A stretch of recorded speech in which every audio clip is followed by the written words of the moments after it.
Jay Crawford, Adam the Bull, Garrett Bush, and so many big names, it would take me hours to say all of their names.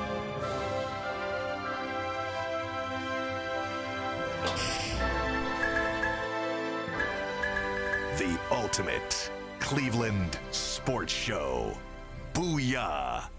Hey, we are back! What's happening? We have heads on sticks. What's going on? We have NFC, AFC Championship what's games to happening? talk about. Stickonomics.com.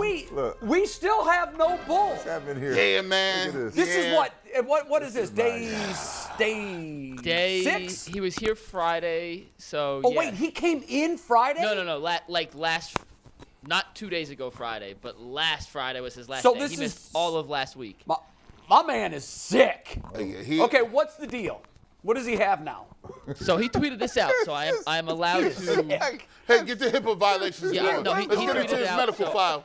I'm not violating HIPAA violations, but Bull has gone from having a respiratory virus to having pink eye, Okay. and now he has bronchitis. You looking real hip over there. Man needs to take care of himself. Get better, bro. Yeah, Hey, I got my it. Get man better. is going through it right now. Now- His wife's also sick. His son's sick. The whole household's sick. So nothing- we are sending our it's- thoughts and There's nothing Yeah, nice good about that. juju on you, healing Bull. vibes to Bull. And the- you the know, Thurston Haven and he's household. also not on the injury report. He's also suffering from a broken heart. Oh, yeah, that hurt. Yeah, we're gonna get to that later. He but is yeah. suffering from a Oh, broken I heart mean, because his Nuggets- Bengals. Woo! Oh, Hey, He texted me and Steve Becker yesterday. We asked him, "Hey, Bull, how you doing?" And he goes, "Nothing a Bengals win can't cure." So as I'm watching this craziness unfold at the end of the game with the aside penalty, I'm thinking I wish there would have been a live stream inside Bulls. I bet Bull went. but listen. But I know how I would have gone. It hit me in my heart just because I was a D lineman. And they got the same colors as the Browns almost. I was like, no! And he played so well. played too. well. Lights out. But, that thing was sitting right in front of his face. He couldn't pull up. He couldn't pull up. He couldn't I've been pull there a up. couple of times. I've been there a few times. He couldn't pull up. I've been there on the field and off the field. And You then know, I honestly, felt, guys- I felt so bad for him when he was sitting over there crying. That game likely, I did too. That game oh. likely is headed to overtime. Yeah. Because He got a 58-yarder coming this way. 15 yards, it turned a 60-yard field goal into a 45-yard Yeah. field goal. And remember, they punted earlier in the fourth quarter from around that same range because they didn't feel Yep. comfortable with Bucker attempting a field goal of that Right, length. right. Now, obviously, different situation. Well, they less would on have the run clock. one more play to make sure that the Yeah. field goal would have been the end of the game, because if they had missed, Yeah. they wouldn't want to give Cincinnati the ball at midfield. Right. So they would have run one more play, even if it was just a spike play, a quick out, throw the ball out of bounds, get it to 3 seconds, and then try a 60-yarder. And you But gotta my think, goodness. You gotta think, Jay. You gotta think that Patrick Mahomes gave all he had in that last little effort to get the Hey, Ankle be damned. Overtime, what was he gonna have? What would No, he didn't no, have that's a nothing in great that point. ankle. That's a great. Guys, he had 8 yards rushing, Yeah. 5 of them on that play. What about, did you see when it was getting close, I was like this, don't hit him, no. I know, everybody was. And it was almost like it was in super slow Don't motion. do it. You saw his hands go up and you thought, oh, this I'm going is. to tell you who really was bad. To be in front of him. The people that had the money on the game. It was like, no, don't do it. Yeah, a lot of money changed hands on Don't that. do it. Hey, I would like to see the stats on like that. You said I would like to see the stats on. 79% of the money was on Cincinnati. Oh, it was like, Oh, my God. Well, see, this is why the casinos just, they got the numbers on you, man. Vegas They've said got the Las numbers Vegas. on you. Lost. It's crazy. We're going to talk in depth about the AFC Championship game, the pig of an NFC Championship game they gave us. The officiating absolutely has to be on the agenda, because I'm sorry, that was the right call. was the right call. Yeah. You got to flag it. I don't He care was if out. it's the last play of the game. I don't care. It was the right call. But there were some other things that happened, not just in the Bengals-Chiefs game, but in the Eagles game as well. There was a punt that hit the wire. Yeah, it hit the wire. I'm sorry. I've never seen a football come off a punter's foot. Nothing happened. It hit the wire, and they couldn't determine that it hit the wire. Everybody on the Eagles sideline immediately, pointing up to the wire. And it took hours. They was like, we need to bring Robert Mueller in. We need to get to Mueller. Come on. We're gonna appoint a special counsel. Robert Mueller. Never seen. I was out at an Old Angle Tavern. Tired now. Watching the They're game like, yesterday. we're bringing There for the was no NFL sound in games. the bar. You've never seen a bar look more confused at what the heck was going on in a football game when they were just running around in circles, pointing up at the sky. No, they showed no replays. No, I can imagine. I had no idea what was going on. Yeah, I can imagine. 5 minutes. If you were San Francisco, you had to feel like you was getting the screws put to you. Well, San Francisco has they've been stealing parking spots from old ladies. They haven't been courteous. Some kind of karma caught up with them yesterday because it was like, yeah, let's see how you do with your fifth string quarterback. Well, I said this though. How stupid were the 49ers organization? You're already playing with the third string quarterback, right? And so going into the playoffs, now before you set your roster, Right. what if this dude go down? I'm going to the dude in the fourth slot? That's what I'm going to? They told we banking on Jimmy G. We can't bank on that. Well, I think, though, once the playoffs begin, to expand rosters, you can't go just sign anybody. No. I'm saying before they got to the Before the playoffs, he was already playing. Yeah. Right? So he was So the you third. mean when you're in the regular season? Yeah, I'm like, I have to sign an insurance policy. Yeah, there is hope. Now, I will say. I got to sign Bernie Kosar because he might need to come in here. Steve Young tweeted, I'm warming up. I'm loose in the parking lot. I'm ready to go. At that point, he might have been a better option. Right. What was interesting was I do think that they were relying on Garoppolo being ready. The problem There was an outside chance. Then the doctors were telling them that, he may be a go. So you don't know. If you're running an organization, You got to cover your ass. You got risk to reward here. Yeah, I got to have insurance policy against the insurance policy. I think I think it's a cautionary tale moving forward to all NFL teams. Nothing against Josh Johnson, but that guy's been in the NFL almost. Was he on 13 teams? 13 teams. 13 teams in 14 years. And you had to feel for those other guys on the roster because it got to a point where it was like, you saw Kittle trying to hype the guys up and trying to say, hey, can you just hand it off? And they doing reverses every single play. I'm like, bro, they needed another quarterback behind him. Obviously, they didn't. Yeah. And that turned out to be Real quick, Josh Johnson story, real quick. Yeah. Remember when Joe Thomas came on and told us that he had to introduce himself to the quarterback in the huddle? He was the quarterback, wasn't he? That was Josh Johnson. He was an unknown 10 years ago. Yeah. When Joe Thomas was on the Browns, and he's still in the NFL. Now, granted, and we'll talk about this about 11:35. We're going to get to all the championship games. That is their fourth string quarterback. No team carries fourth throughout the season. I'm going to tell you something right now. I don't know what kind of shape he's in. I don't know. I would have signed Colin Kaepernick before I signed Johnson. I just would have. Oh, listen. Younger. I would too. Joe, what are you talking about? He'd have been already on the rise. I mean, I don't, for the life of me, I can't understand. Go ask the people in San Francisco how they rethink. I'm not talking about the management because they already are stupefied by this. Right. Go ask the people that would support the 49ers and say, how do you go into the playoffs knowing you got the third string and the fourth string dude is John Johnson? Yeah. We're going to talk about that in a little Ridiculous. bit. Yeah, you got some business to take care of off the top. Then we're going to dive in, so go ahead. We do, actually, guys. This big business. We teased this earlier. We have a big show announcement later in the show.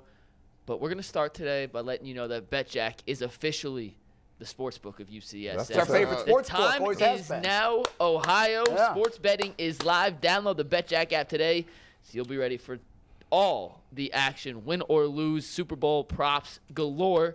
Because BetJack, it's not only Ohio's sportsbook, it's UCSS's sportsbook as well. Yeah, well That's what's done. happening. Yeah. Well done. Kudos it to is right BetJack here. for See that jumping right on there? board the UCSS train. Right there. We hope to do you proud. Right there. All UCSS viewers should use BetJack exclusively as a way of supporting the folks that support this show. So, again, huge thanks to them. A lot to get to. We mentioned the AFC NFC Championship game. We're going to play a game, deal or no deal. We're going to start the show with that. We'll explain that. McNuggets is going to kind of run that deal. Okay. We're going to talk about the Kelsey Bowl. Okay, yeah, brothers. Travis and Jason, Cleveland Heights products. The Browns can't make the Super Bowl, at least two of Cleveland's own can. That's going to be a lot of fun. Also, Not just those two. There's 5 players with Cleveland ties. There's it's people always in the that Super way. Bowl Yeah, with Cleveland ties. it's crazy. And also, we're going to talk about a Cavs win last night, a problem the NBA has and better figure out how to fix because it is a problem.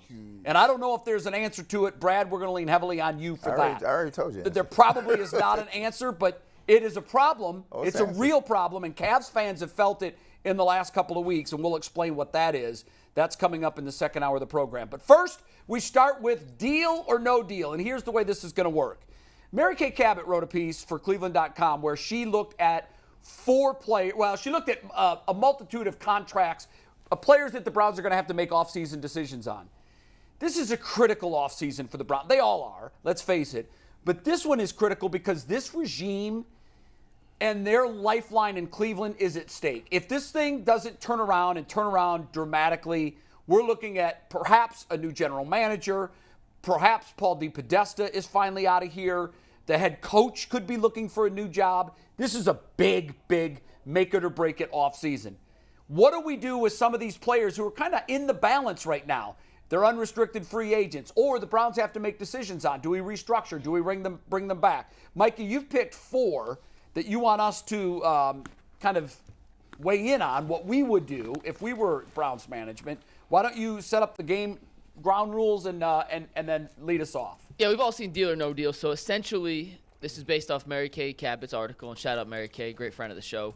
And she listed these 4 players, who I think are 4 players that Andrew Berry's going to have to make major decisions on this offseason, whether keeping, cutting, restructuring the deal. So what I did was I built some graphics with their current contract, their projected cap hits, and what you can do to kind of fix it. I'm going to present you this situation, and then either deal is a happy face or no deal is a sad face. And we're going to get these emojis, which come along with your membership tiers for UCSS on YouTube. So we're going to start with John Johnson III. Take the graphic, Mike. His current contract, 3 years, $33.75 million. His cap hit for next year, $13.75 million. If he's traded or cut, though, by June 1st, it opens up $9.75 million in cap space for the Browns to address issues elsewhere. Johnson has underperformed. G-Bush, I feel like you have to go first on this one. G, is it even a decision for you? Are you keeping or cutting John Johnson in this situation? You know, after I got back from, my brief time, I'm gonna just say I'm not the most Duke of knee jerk anymore. It's just like it's like the Earl of knee jerk. What I'm basing my stuff on is I'm looking at the teams in the playoffs. Okay. I'm evaluating the way they play. I'm evaluating the way they do things. Right. And what I'm saying to myself is saying, all right, where do we stand on the pecking order of what they got going on this field and what we doing? And with that being said, by the way, this has already taken you 30 seconds longer than I thought it would. He's getting real analytical here. Go ahead, bro. With that being said, no money. No money. I'm sorry, bro. No whammies. They came. John Johnson, listen, you came on a little bit at the end of the year. My Randy Jackson voice, you did your thing. But I think we need still a little pitchy in the early part of the season. Yeah. And song choice was a problem, too. So I'm going to have to give up the no. The no is definitely there for me. 9.7? I was like, ooh. Yeah, that's a lot. That's a lot. I'll just keep the American Idol theme going. That's going to be a no for me, dog. No. That's a no. And here's why. You got to give him the face. You didn't give him the face. Right. Yeah, that's going to be a no for me, dog. That's a no. That's 2 in a row. So, I want to like this guy. I really do, because I know the pedigree. You want to like him? And I've seen where his ceiling can be. And I get excited about that. But the problem for me with Johnson is he doesn't come close to that ceiling nearly enough.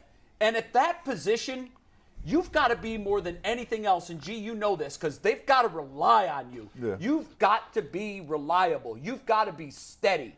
And he is anything but that. Now, I will say, I think ultimately the defensive players that are in the mix here that McNuggets is going to give us, I think one guy is going to weigh in on all of them, and I think we know who that is. Yeah. If the new defensive coordinator looks at these guys and says, oh, no, there's a lot there. Yeah. He was misused. Because I do think there was a lot of that going on in Joe Wood's defense. I think there was a lot of players who were just out of position and miscast. I'm not sure he was one of them, but he might be. You know how it's kind of a domino effect in sports. You put this guy out of position and ask him to do something else, and this guy, and that affects everybody.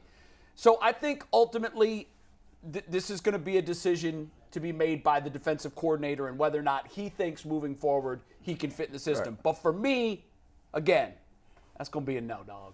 So is it my turn? It's your turn. I think so. Well, I'm not going to the American Idol or whatever y'all doing. You sure, dog? You don't. Dog is a no. And here, it ain't nothing against John Johnson, right? I mean, first I'm going to get the $9 million back in cap space. So it's more money. I'm going to take that. No, he's just not a good fit here. Right. It just didn't work. Yeah. And sometimes you have to own up and be like, it just didn't work. And listen, you're a good dude. I'm wishing you the best. As I get you and get your bags out the locker room, we walk you out the door. You know how many times I've been walked out the locker room? A lot, right? Give me your playbook, Brad. At some point in time. Call me when you need tickets, right? It's all good. We're still family, right? Yeah. But sometimes when it does not work well, right? And for whatever reason, I'm not going to say it's all John Johnson.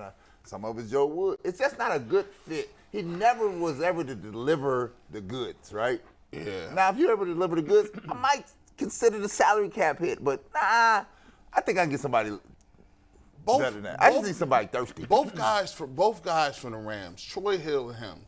When I felt like they had Troy Hill and him, I thought that was going to be it. I did too. That's going to put us over the top. These dudes know how to play. They was both excited, and it just seemed like they found out very quickly that Troy Hill didn't fit what they was trying to do, and then John Johnson didn't fit. And I was confused. I'm really glad you brought Hill up because Hill was a guy who was terrific before he got here. Looked like he was playing with a bag over his head when he was here, and then went back to greatness when he went back to the Rams. Yeah. So that's really troubling to me. That's why I think Joe Johnson might be this. I mean, he might go somewhere else and become a Pro Bowler. This is nothing good. Nothing against John Johnson. It's just not a good fit here for whatever reason. But with Joe Woods, it wasn't a good fit. That's what I'm saying here. Yeah, but Joe is gone. But now at this point in time, sometimes, Jay, when it's damaged goods, I got to move on because the psyche is damaged, and I'm just going to start with a clean slate. I'd love to see what Schwartz thinks of him. You have to go back to John Johnson's press conferences during the year, right? Yeah. You think about those, right?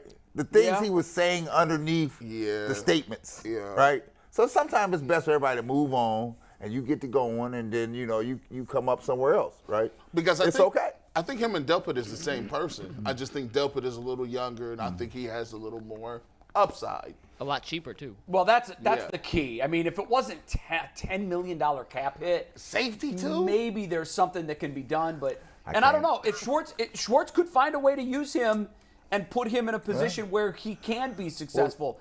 They ruined Troy Hill. Go ask Hill what he thought about his time in Cleveland. Yeah. He played. There have been a number of players that come through Cleveland and that came here with high expectations. And I'll go across all markets, all high expectations. And then when you get here, it's like, what happened? Sometimes it's just, like I said, I'll make it more than this. Sometimes it just doesn't work. It's a square peg in a round hole. That's what it is. And no matter how much you try to force fit it, it never works out well. Right. Yep. All right. Who's your next deal or no deal? McNuggets. Next up. Yep. This is a tough one. It's 91 here, Steve. Let's take it. Is it tough? Amari Cooper is under a 5-year, $100 million contract. Yeah. His cap hit's $23.77 million in 2023. If he's traded or cut by June 1st, it opens up $20 million in cap space. Now let me read to you Mary Kay's argument. Okay. Not to cut, but to restructure. She's suggesting a restructured deal for Cooper. He's 30 years old. He's coming off a core injury, and he did slow down at the end of last season, so he's coming off some off-season surgery or off-season rehab situation, whether he gets surgery on it or not. And $20 million is a lot of money to use elsewhere to fill some of the other holes on this roster. So what Mary Kay suggested was a restructured deal to where he gets more money in a signing bonus to open up about $7-8 million in cap space. She's not suggesting cut Cooper. Right. But restructuring that deal to open up money elsewhere, which puts more money on Haslam to pay now as opposed to down the road. Yeah, but there's one. You're assuming that he would be open to that. Yeah, exactly. And well, that's the question. Would you offer him that deal or not? That is the question. It doesn't hurt to have that conversation, but again, the assumption there is that he would say okay. Now there are ways of working the contract to where you could slide him bonus money. You could try to front load some of that money so it looks like some more of that becomes guaranteed. He might be enticed to do that. That's a big number. That's a huge number. But I'll tell you this. They can't even begin to think about life without Amari Cooper next year because he was it this year. I mean, I know DPJ had a really good breakout year for him, but he's not a number one, and Amari Cooper proved why he's making what he's making. He's worth it. You bite the bullet, you pay it, unless he restructured. But Brad, Well, I don't know, man. First of all, your statement of whether he's open to restructuring. Didn't restructure when he came here? Didn't they redo a deal to get him here? They kind of did a deal for him. The first thing, you cannot go into the season without a number one receiver. He's your number one receiver, right? It's not even close. So I don't even think it's a deal like that, right? So you have to sit here and say, if I move forward, yeah, the $20 million looks great. And you say, well, restructure. If I'm Amari Cooper, I'm saying this, I'm not restructuring nothing. Like, I come off a great season. How many people could use me? Yeah, if anything, I want more. I want more money, right? So he's not your typical wide receiver. No, your no. typical wide receiver tend to be a little more diva. They're very much a diva. He is not that guy. No, he's not restructuring a thing. Yeah, Unless you lay something heavy on him. This is a little tough. This is the hardest one, I think. I think so too. It ain't hard. The bottom line is, it's not hard in that he absolutely is back. Period. End of discussion. The hard thing is what you do with him, how you make it more team friendly with his deal. They do have to, real quick, they do have to open up money if they're going to make these quote-unquote splashes that Albert Berea implied last week that we all hope they make in free agency. Yeah, you hope for those, but let's not forget, your quarterback's a $55 million cap hit next year. Oh, we're getting there, don't worry. Okay. Not today, but we are getting there. Well, for now, it's almost like, comparing who you going to ask for some money from. Like, you notice people in your family you will ask to borrow money from, and you'll be like, okay, I'm going to ask to borrow money from this person right here because, like, they got it. Like, they be having savings and everything, and they be dressing. They don't buy no clothes. They just be like, yeah, I eat salmon and tuna, but they got a good job. You ain't got no problem going to them and ask for some money. Cool, you got it. But that middle brother, and you be like, ooh, but he be like spending a lot of money. He getting Jordans every week. He got extra girlfriends everywhere. It's hard asking for some money from him because you thinking like, well, because he gonna want that money back tomorrow. Like he needs that money, and he gonna tell everybody he let you borrow money. I don't need everybody knowing that. So that comes with strings. That comes with strings attached to it. And he wants some money back on the backside, like some interest. I'm like, dang, you the bank? I can't go to Amari Cooper. Think about it. He feel like he was underserved in Dallas, and then he come on over here and he gonna say, I put my best years up. This is one of my best years of my career with Jacoby Brissett. Yeah. And figuring out what Deshaun Watson doing. Now you want to come to me and ask for, and I don't even say nothing. So where we like it's kind of tough. That's a great point, G. That's a great point. I mean, if you're talking about the good soldiers, and I don't mean like doing all the right things. Yeah. I just mean check all the boxes. He's a team guy. He never causes problems. He does what's asked of him. He never complains he's not getting the ball enough. He produced. He played hurt. You can't punish him because you've made some bad contractual decisions elsewhere. He almost had 10 touchdowns. And don't it just seem, and then all coming off the fact that you had Jarvis Landry and Odell Beckham Jr., and they was just like, that was a whole thing for a year, right? Yeah. He just came and calmed the whole room down and put up these numbers. I don't know if I can ask him, but if he gonna do it, if you gonna do it, be ready. If you gonna do it, I'll smile at you, bro. Yeah, let me get that off. But I don't know if he will. I don't know he will either. Okay. What's next? All right, next, Steve, Mike. I'm gonna say Steve 100 times by nature. This is Mike. Steve's out all week. He's on a cruise. Mike is in. Steve's on a Director boat Mike somewhere. is in. We got two Mikes back. Let's take 92 here, Mike. This next one is a big free agent decision for the Browns to make here. It's Ethan Pocic. He's currently an unrestricted free agent. Last season, his salary was $1.9 million. According to Spotrac, which is the free agency value, it takes all the contracts for positional and puts into their projection. His projected contract that he'd receive in free agency this year is 4 years, $28.8 million, which is $7.2 million per year. They're already paying Wyatt Teller and Joel Bitonio a boatload of money, over $14 million each. Yep. Pocic was the highest-rated center in the NFL for the majority of the season when he played. Then he got hurt. He came back. He finished 5th in the league according to PFF. Do you bring Pocic back, or do you let him walk? You want to start, Brad? Go ahead, start, bro. Here, so for $7 million, I'm absolutely doing it, right? Because you're just getting a value buy here. I mean, look, 5th rank, top rank, doesn't matter. We got to solidify the line. We can't be changing a whole bunch of pieces here. We got other needs to do. Right. And in pro sports, $7 million is no money, right? It really is no money. Pennies on a dollar. It's pennies. Now, He's restricted or unrestricted? No, he's restricted. Oh, well, Isn't he? Or no, I'm sorry, No, he's he's unrestricted. unrestricted. Yeah, I'm Yeah, sorry, he's unrestricted. unrestricted. See, He can do here's- whatever he wants. See, this is a problem for me. That what they're telling me right there. Somebody gonna drive the market Somebody's up. driving that They're market gonna up. drive You can't have a guy who you got that fell into your lap, that you coached up, that is now the number one center. After you had Harris go down the first play of preseason. But G, I'm gonna tell you something. Smart money would have been, you'd have been on this during the season, right? That was the. You'd been on it during the season. Yeah, and there's no indication that they weren't.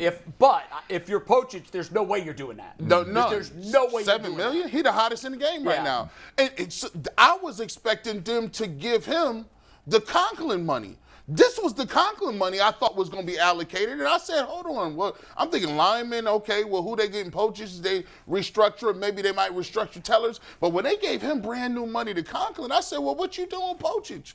This is a tough one, man. I don't think his market value to me is way higher than especially you talk about center. I agree. I think this is, if they can get him for that, sure. But here's what I think that the money gonna look like. Whoop. Yep. This is the face he gonna give you. Nah, dog, come a little higher than that, bro. Yeah. Come on, man. I'm with you, man. I think there's no. I know that what is it? Sport Track. Sport Track, yeah. Okay, they're smarter than I am. I'm going to give them that right now. But I know my eyes tell me when I watch him, he's amongst the best centers in the game. Go look and see what the best centers in the game are making. They're making more than $7 million a year. Yeah. To me, that seems laughably low. Somebody is one piece away on the line, and that piece is a center. Is that Cleveland low? And because Yeah. of Harris sitting there, Yeah. and they clearly like Harris, they moved on from a great center because they thought he was ready to go.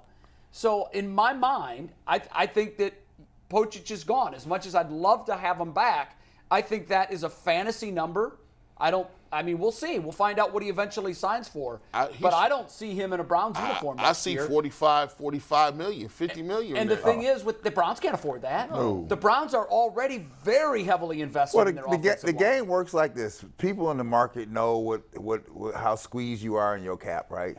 So then they're going to apply pressure by driving the number. They're going to make you step to the table. Right. And say, I'm going to force them out of here, right? Yeah. And you're going to do what? Can't do it. The deal was to be had like week 7 of the year. In the season. In the season. And then you could have enticed him, his wife looking around like, I'll take that money now. I can move houses. I got some cabinets there's always over that here. opportunity. Yeah. I would have done him before Conklin. I would've would have too. I would've done him would before agree with Conklin. that. I think a lot of people were surprised Conklin got the deal I was before stunned. they did anything Still. with Pocic. 2 weeks earlier, we were talking about, is this dude done? Still. And then they give him all this money and they lock him up?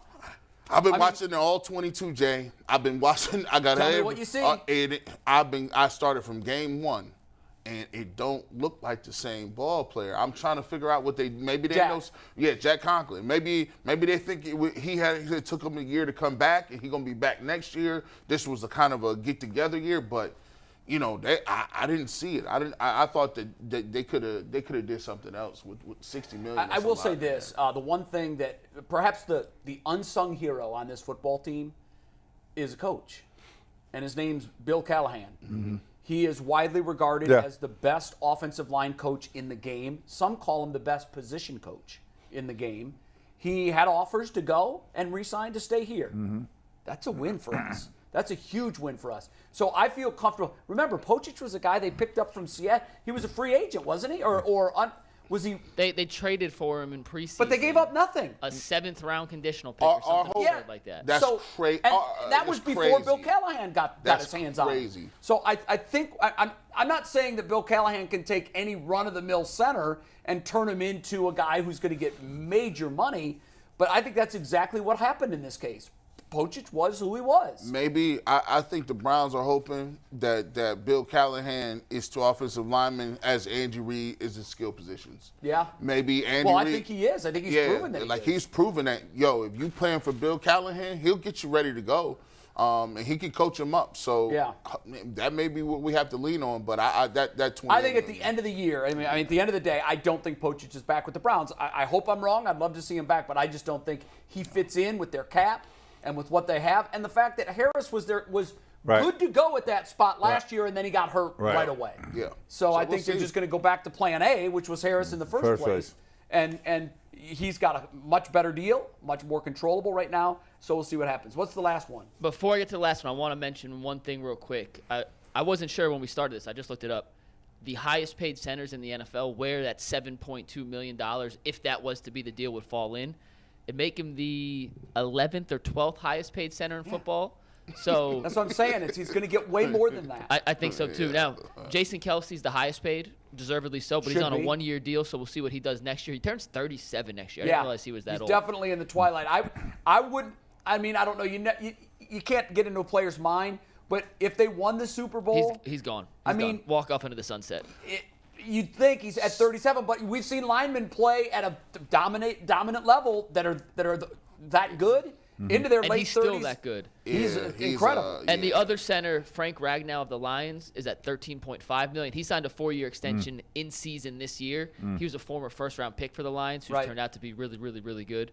After that, it's a bunch of older veterans. Pocic would really, in a way, almost reset the market for someone his age. How old is he? Yeah.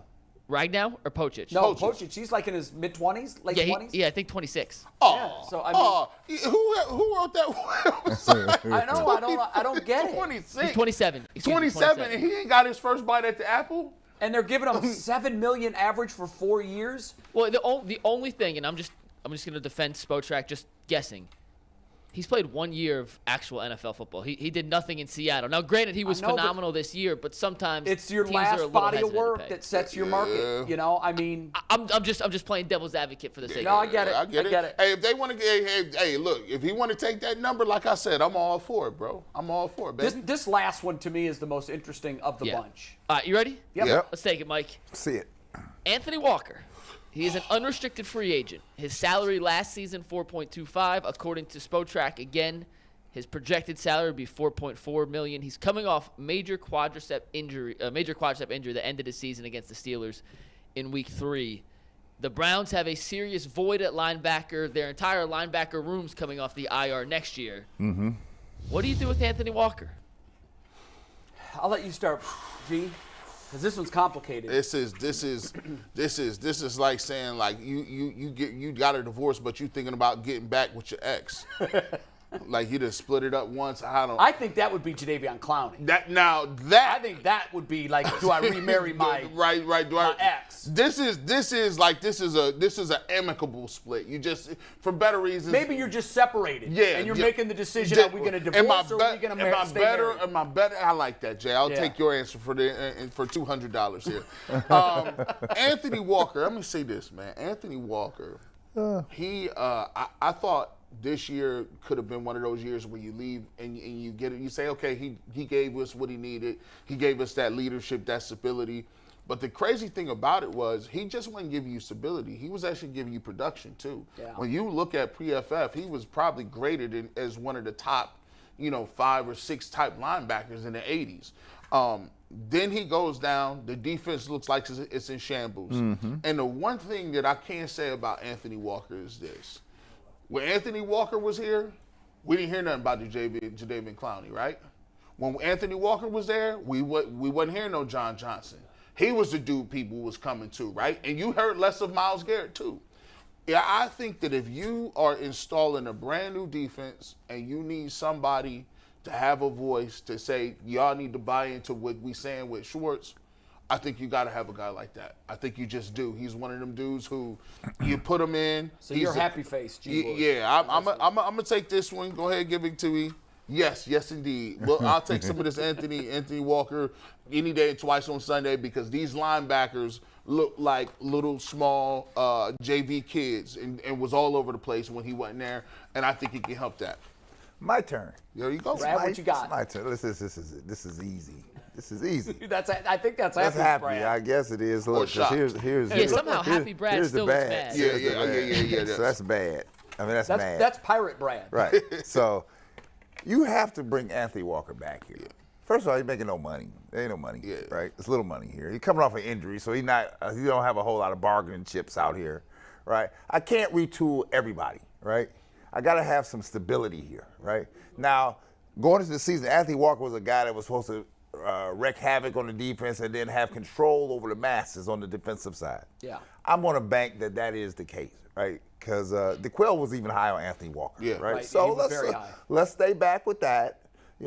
Work out some favorable terms here to bring you back, right? And then see if this can actually explode under the new DC Schwartz coordinator position here, right? And he don't even got to do much. He's a veteran. He know how to keep himself in shape. We'll keep him unscathed. He ain't got to do no two-a-days and all this other stuff. We just need his voice while they trying to – because this defense needs rehabilitated spiritually. You doing load management? Yeah. He's load management on that. Yeah, he's definitely – he got that Kawhi program. Again, Jim Schwartz is going to be the judge and the jury on this deal. Does he believe Anthony Schwartz can give him on the field? Anthony Walker. Anthony Walker can give him what he needs on the field. Now, here's the thing I remember when AWOL went down, everybody said, "Oh, season's over." Yeah. And guess what? Season was over. Season was over. That was it. And I thought it was hyperbole. Right. When the 3 or 4 voices that I heard say that, I go, "Come on!" And it's one guy. He's replaceable. No, when AWOL went out, this defense went AWOL. Literally. Yeah.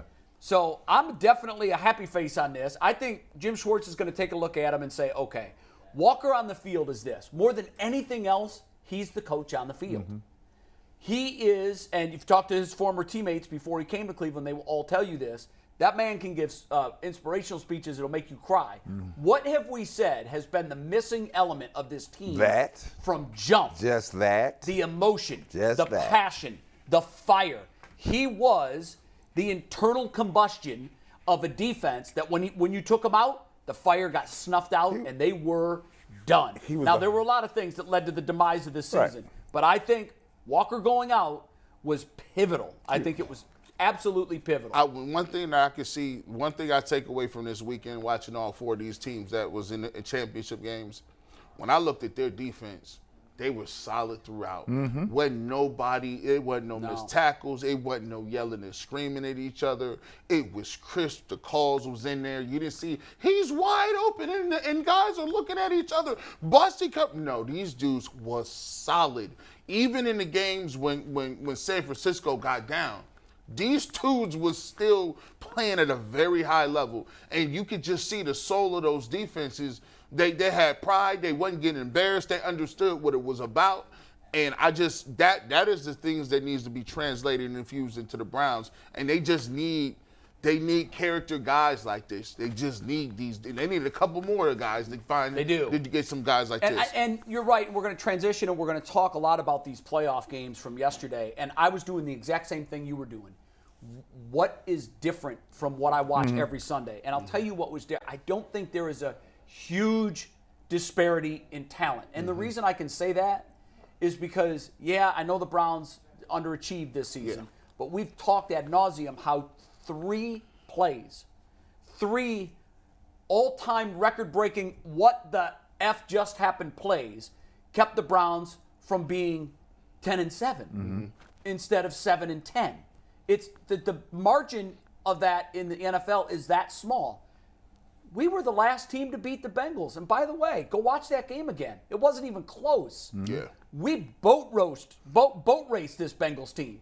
So I don't think it's talent. I think it's exactly what you said yesterday in the text. I was thinking what you said in the text chain. On one hand, there's a big difference because they're out there, everybody's out there making plays. I think where that comes from is attitude. And what do the 49ers play with on defense? What do the Eagles play? Man, the Eagles on every play were grabbing. They were pissed off. I said, on dang. every play. The game was over. They were still. Look what happened at the end of that game. They're playing like someone just insulted their mother. And the Browns, too many times, were playing like they didn't care what happened. And so I think Jim Schwartz is going to clean that up. It is a mindset. Winning football in the NFL is a mindset. Yesterday, we had a chat. I was not here the last 2 days, but I was obviously of last week, but I was in the group chat. I remember the debate was, how much does trash talk really make? Well, what did the Bengals say the second the game was over when they won and started lighting up their cigars in Buffalo? Refund. Why? Because they heard that all week and it pissed them off. What did the Chiefs say the second the game ended? And I knew this was coming. That Burrow head. How's Burrowhead working out for you? And by the way, by that logic, Cincinnati should be called Bakerville. Right. Like, okay, so Baker Mayfield couldn't, or Joe Burrow couldn't beat Baker Mayfield. Does that mean that Justin Bibbs should come out and say that Baker should do a paternity test to make sure that he's Joe Burrow's daddy? That was the dumbest. That was the dumbest thing ever. So don't tell me that trash talk doesn't make a difference. Mm-hmm. We saw over the last 2 weeks how it does make a difference. If you played at a very high level, you wanted to win every time you stepped on the floor. Yeah. But you played with a guy who, more than anyone else, was ready to rip the heart out of an opponent who disrespected him before a game. When you're playing at a high level, here's the one thing that you have to remember. They're all professionals, right? You don't need to add no more fuel to the fire. I could not understand why they was out there with cigars. You got to act like you've been here before. Cigars. Then you start, then the players start talking about Burrowhead. And then the mayor jumped in with the commentary. I was like, dude. As a fellow mayor, I'm sure you probably have. I don't know that you've met him, but you guys are mayors in the state of Ohio. Well, here he injected himself in somewhere he shouldn't have been. You ain't no ball player. Yeah. Stay up in the city council room. That's what you do. Yeah. Don't come down here on this field. I thought Kelsey said it best. Yeah. Know your role. Oh, know your role. Shut your mouth. and you know the crazy part about it is when you say things like that, I think sometimes people get caught up in the greatness of who they got on their team and forget that they got to play too. Yeah, right. Like you No. you got Joe Burrow, but you got to make a play too. He not getting down in the trench. That's That's why know your role. And know your mouth. Nobody hitting See, the him. worst part He about ain't that taking is, no blows. It's like, and you know what? I think Bull astutely pointed out, hey, wait a minute. Hasn't, what's her name? Brittany Mahomes? I don't even know what. Yeah. Hasn't she been doing that for, she has. Yeah. And you know what? I'd say the same thing to her. Yeah. We ain't seen her in a while. You ain't playing any football games. And we have not seen her in a minute. Well, you know what? Mahomes Now, is not on TikTok anymore. how would they Very feel? quiet. I know. Now, how would they feel if one of the Bengal players came to the city council meeting and telling them, do this, telling them, they'd be like, who are you in here for? that the mayor. He got caught up in the hype. That's all what happened. And then he got it was his team we caught have up. We have some sad breaking He got news. his team caught up. We're going to come right back to the championship game, but we have some sad breaking news to talk about. McNuggets, go ahead. I know you have it too. I'm sure you guys have seen this in the Yeah, last I saw few it a minutes. little while ago on Tough social. news here, but the Cleveland Guardians have officially announced the passing of John Adams. John had been with the team for nearly 50 years. He was the drummer that sound synonymous with the Indians throughout the years, maybe one of the most iconic sounds in all of baseball. You guys have been here much longer than me, Jay. I know you're tied in with the Guardians and the Indians and that whole organization. So did you know John personally by any chance? I met him a couple of times. I'll quickly say this. All of us, if you're on this show panel or you're watching this show, you are a diehard Cleveland sports fan. Mm-hmm. When I was at ESPN, we did a series on the best fans in the country. And John Adams was always brought up and was always finished in the top 2 or 3. And here's why. John Adams brought a big, huge bass drum to every single game of really bad baseball for many of those years for 50 years. That's crazy. That's 81 crazy. Times a year. That's not opening day in April when even if it's 42, you're going because it's opening day and you got cabin fever. The Tuesday game in April where it's 37 and raining in 1972. The September 27th game in 1979 when you're 50 games out of first place. You lug that drum, you walk your walk, you go to your spot in the bleachers, and anytime there's even anything closely resembling a rally, even if they're down 13-1 in the 8th inning, boom, boom, boom, boom. We know the Duke of Earl, the Duke of Knee Jerk, there's times when your team is awful where you just say, I can't watch him today. I can't do it. I'm not going to do it. He lugged his drum, and he was the heartbeat of that organization. He was as good a fan as I personally have ever known. And, John, you are going to be dearly, dearly missed by the fandom of Cleveland. It's a sad day. I'm 41. and we listen. So just think, my grandfather, right? You know, my grandfather passed away when I was maybe 8 or 9 years old, and he listened, and I used to hear that drum in the background. In the background, Boom, boom, and then boom. my father got old, and we used to listen to it in the car because he was always driving around, and then I heard it for almost 40 years. Linking 3 generations, in some cases probably 4 generations. And he did just the simple fact that you done been at every single game. You not on the payroll. You doing that just because you do it. And it's just like you saying, he has that bass drum, and he was the heartbeat. He's the heartbeat of the Guardians and the Indians. So, man, rest in peace. And he's been fighting cancer for a number of years now. Wow. And we've done some stories upstairs at Channel 3 on his fight, and we've all chronicled through the years his. Fan is obviously short for fanatic. I just don't think that's ever been more appropriately used than to describe John Adams, a guy who through rain, through cold, through losing streaks, through year after year after year. Guys, in the 70s, when the old AL East was a thing, and they were in the same division with the Yankees and the Red Sox, most years by July 4th, it was over. A wrap. Baseball was over. So John Adams and there was no wild card. John Adams epitomizes what Cleveland and Cleveland sports is all about, right? I can vividly remember my father, who listened to the Indians at the time on transistor radio every day, sitting in his little perch seat by the front door. You would always hear this drum in the background beating. I mean, it was like synonymous with just watching the Tribe play. That was one of the things. Did you ever get to meet John? I never got to meet him. You would have loved him. And so I would just tell you this, that it's sad in that because sometimes you think people will be here forever, right? You're gonna be here forever. That drum gonna be forever, right? Yeah. And then sometimes you don't also equate the trials and tribulations that people are going through at the time that they're servicing you on the other side. You don't really have an appreciation for it because you're not immersed in it. Well, this man gave his heart and soul to the Cleveland Indians organization and the Guardians organization. The fact that you don't miss a game for 5 decades, do you know how many times he had to feel under the weather? Oh, yeah. Do you know how many times he had a wedding to go to, or he had something big that was car going on broke in his down. life. But he said, nope, I've got a job to do, and that's to try to drum up support, literally, when the Indians are in the midst of a rally.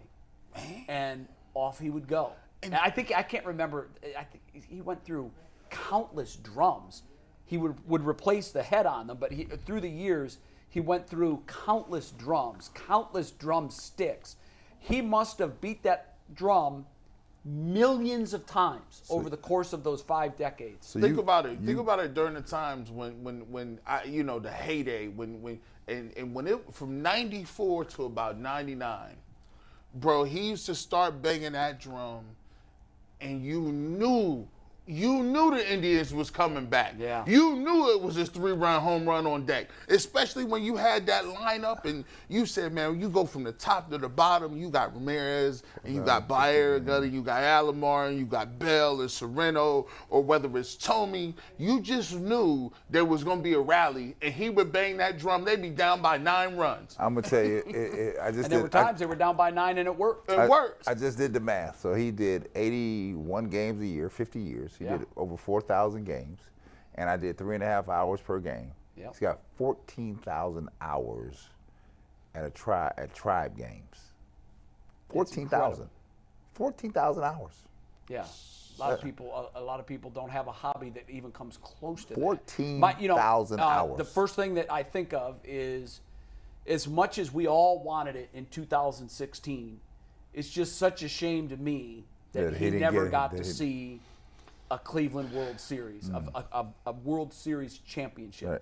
Because as much as we all wanted it, for ourselves or for, relatives that were sick and maybe not going to get another season. Think about that. John never had a chance. He came close in 95, came even closer in 97, and came close once again in 2016.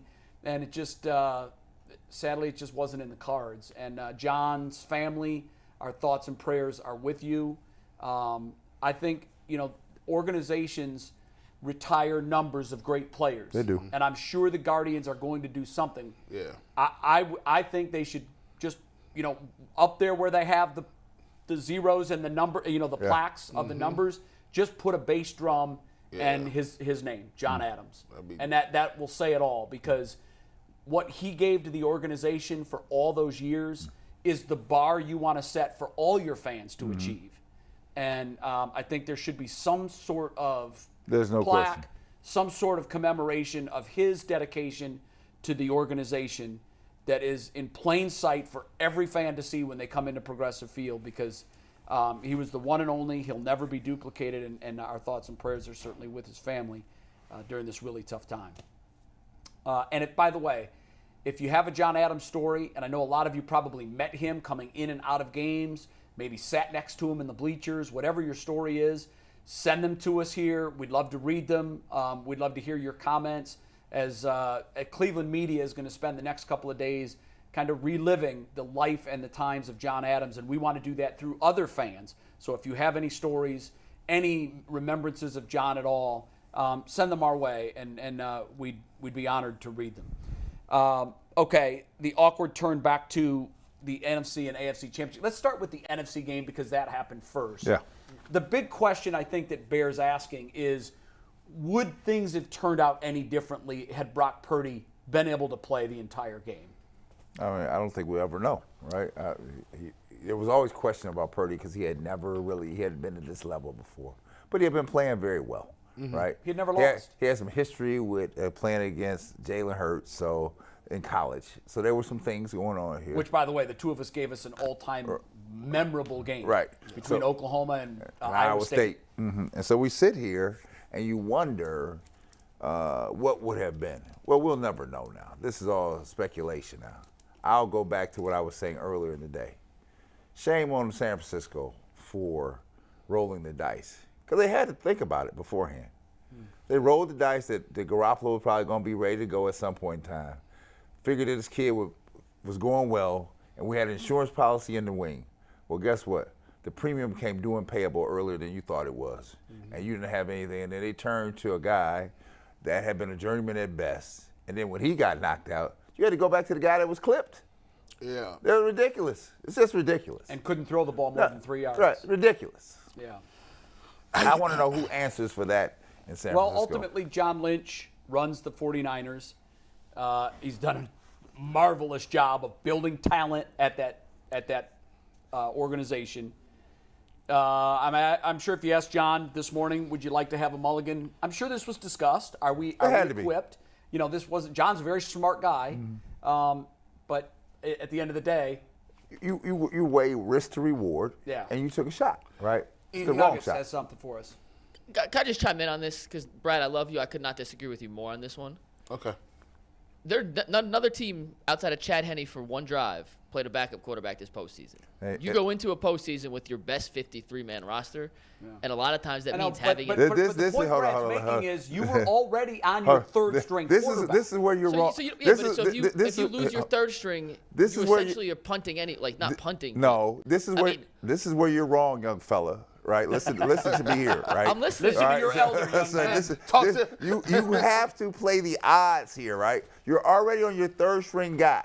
You have to go to what worst case scenario could be, right? You have to. That's what GMs do. You have to do that, right? I get that, but or if you get that, then there's no discussion. So you right? wanted to have 5 quarterbacks on the roster? It's a backup to Josh It's not Johnson? 5 quarterbacks, Mikey. No. You're down to the third string guy. So he's the first one. That's your first. He's number one now. Yeah, So now now it's your second. quarterback. You're saying, okay, so you're not saying No, have a backup to Josh Johnson. I'm saying, you're saying have a better backup to Brock Purdy. I'm saying before you went to the playoff roster, you had to know that I'm at the third string guy who's now my first string guy. So if the third string guy goes down, What are we doing? What are we doing? And what they came up with was Josh Johnson. Sorry, Brad. I misinterpreted you. I thought you said they should have had a third string backup. Oh, no. Josh Johnson. No. And I was like, They They elected to go with Josh Johnson thinking that they could squeak it on out till Garoppolo came back. Hindsight's always 20/20, and now we have the benefit of the results from watching Josh Johnson and realizing maybe Steve Young would have been a better option. Like, he clearly was not up to the task. Do you know Jawan Jennings, their receiver,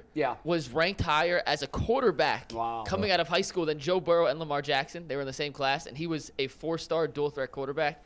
I would have put him back there over Josh Johnson after seeing him play for a drive. I mean, I think what I take away from these games is I'm gonna stop. I joked and said I'm not gonna be a knee-jerk reaction guy. I'll still have some knee-jerk stuff coming. Don't worry about that. It's, I'm just warming into it. You gotta live up to your nickname. Got to. The thing is, man, I took away. It is so hard to win a championship. Oh yeah. I think we've watered it down so much where we just say you need a quarterback and you could get this and you franchise quarterback and voila, we got it. Man, I watch these games and it just goes to show you not only got to be good, you got to be durable. You got to be lucky as hell. You got to have the right calls happen for you. You got to have some players make plays at the right time. And this game just showed you can have the best offense, the best defense, and you can get in that game and one or two things happen, and that's it. Purdy got hurt, and that was done. You saw it. They fought valiantly, but when you're at that high of a level, the Eagles said, you valiantly. You're done. Valiantly. I went and I started turning to watch something else. Let me go to it's not often that you can turn off a game Let me watch that. the girls basketball People here. turn that game off. Oh, they was running wild. I mean, at 28-7, you knew. Again, I want to know this, Jay. Who made the call? Because I guarantee you the discussion was had before they set that playoff roster. Who made the call? Because everybody had to be comfortable with it, right? Yeah, I'm sure it was a discussion between John Lynch and Kyle Shanahan. So is that Shanahan that makes the call? Somebody made the call. Ultimately, the guy that prepares the ingredients, if you will, is the general manager. Now, there's input from the chef, Kyle Shanahan. He might say, no, I'm going to need some broccoli for this dish. Or he was comfortable with it. That discussion is had, but the guy buying the groceries is John Lynch. Here's the deal. There's one guy. You got a 53-man roster, right? Everybody wasn't playing in the damn game. Somebody was spared. I ought to trade out one guy. One guy. I always say that what coaches say or GMs say that I'm doing this and I'm 100% in the win, they're all lying. Because we mentioned a name earlier. Where Colin Kaepernick at? I know he can answer the Colin. Can you give me some? And I think that's a call you make in week 12. To be perfectly honest with you, I don't think you wait until when you're on your third string quarterback. Jay, at that point you would have done what? Yeah, I think it was week 9. He started from week 9 or 10 on. So you know where you are.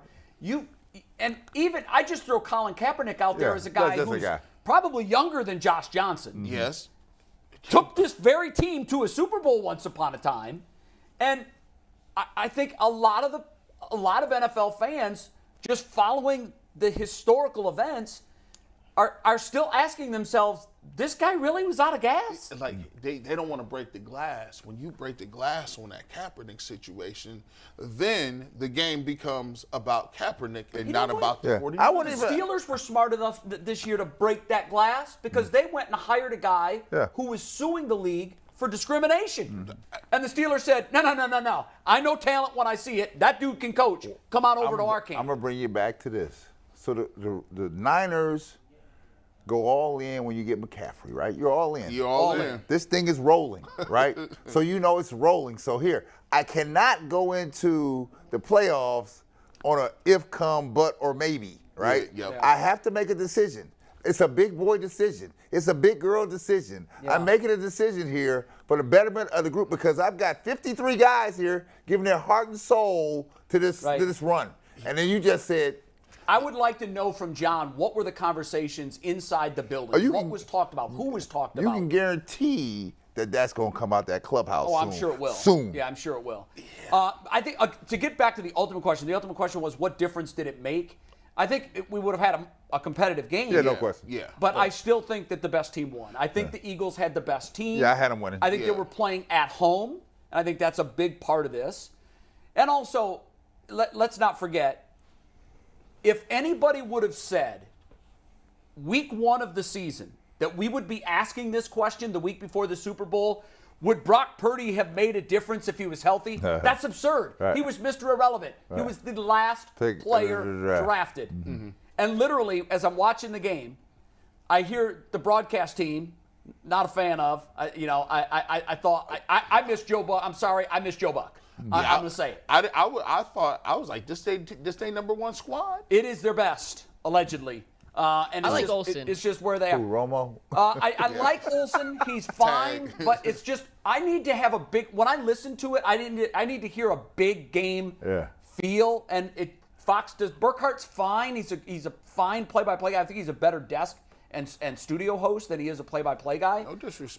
But at one point, I heard Kevin Burkhardt say, "This game and the Niners season may well come down to whether or not Josh Johnson can re-enter the game." And I thought, if Josh Johnson, in a vacuum, could have been told in September that was going to be uttered in the course of the NFC Championship game, oh, you're screwed. You're done. You're done. So literally, their hopes in the first place were hinged on Brock Purdy being healthy. And then they were hinged on Josh Johnson being healthy. Let's just call it what it is. They were in over their heads, and it was one of those deals where I don't know what they were doing. Were they stealing parking spaces from women? Were they slamming the door on Girl Scouts selling cookies?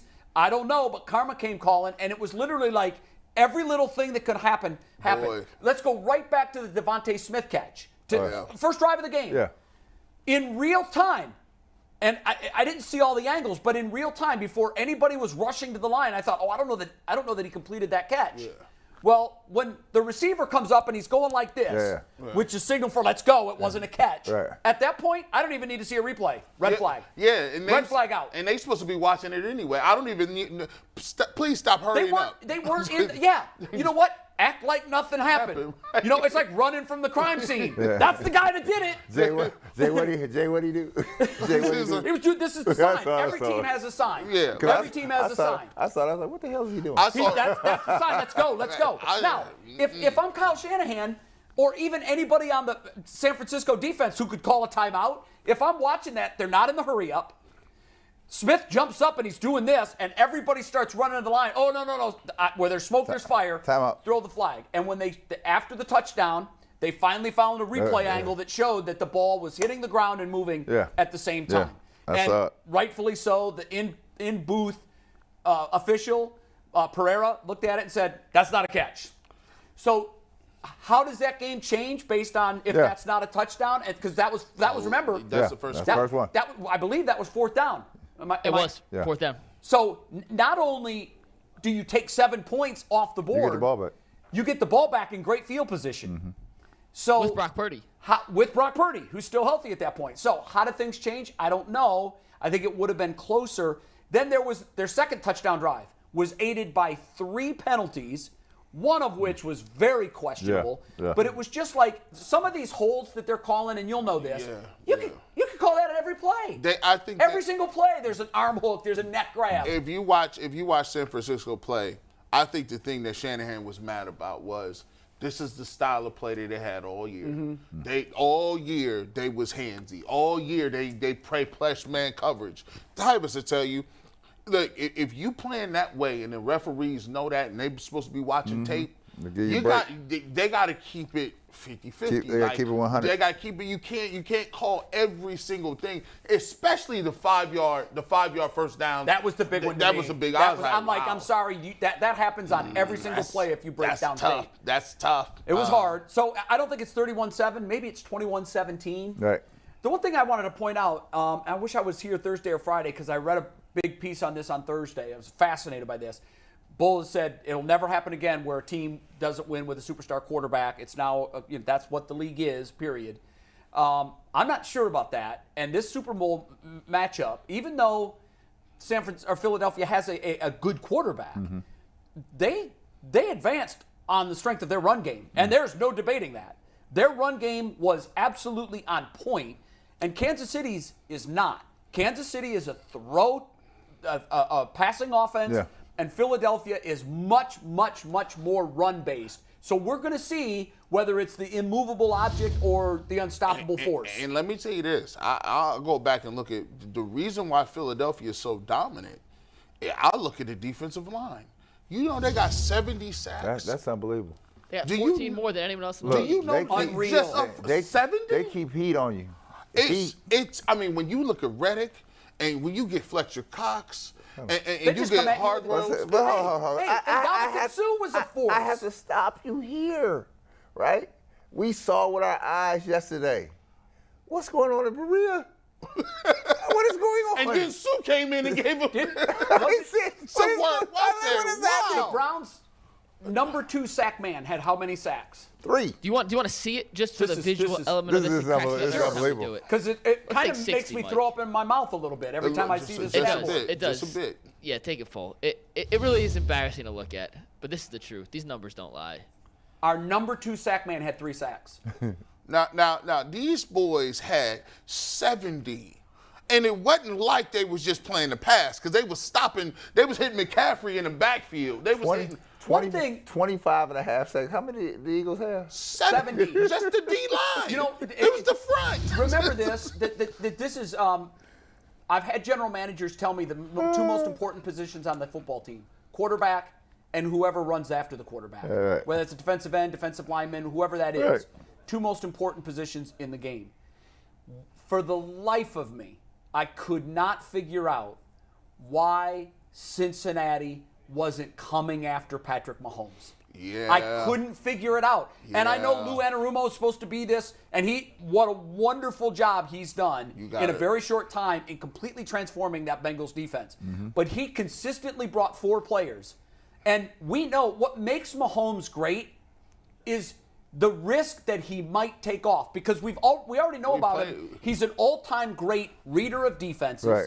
He's an all-time great running through his progressions. He's figured out arm angles to throw the football, which has never been done before, sometimes underhand.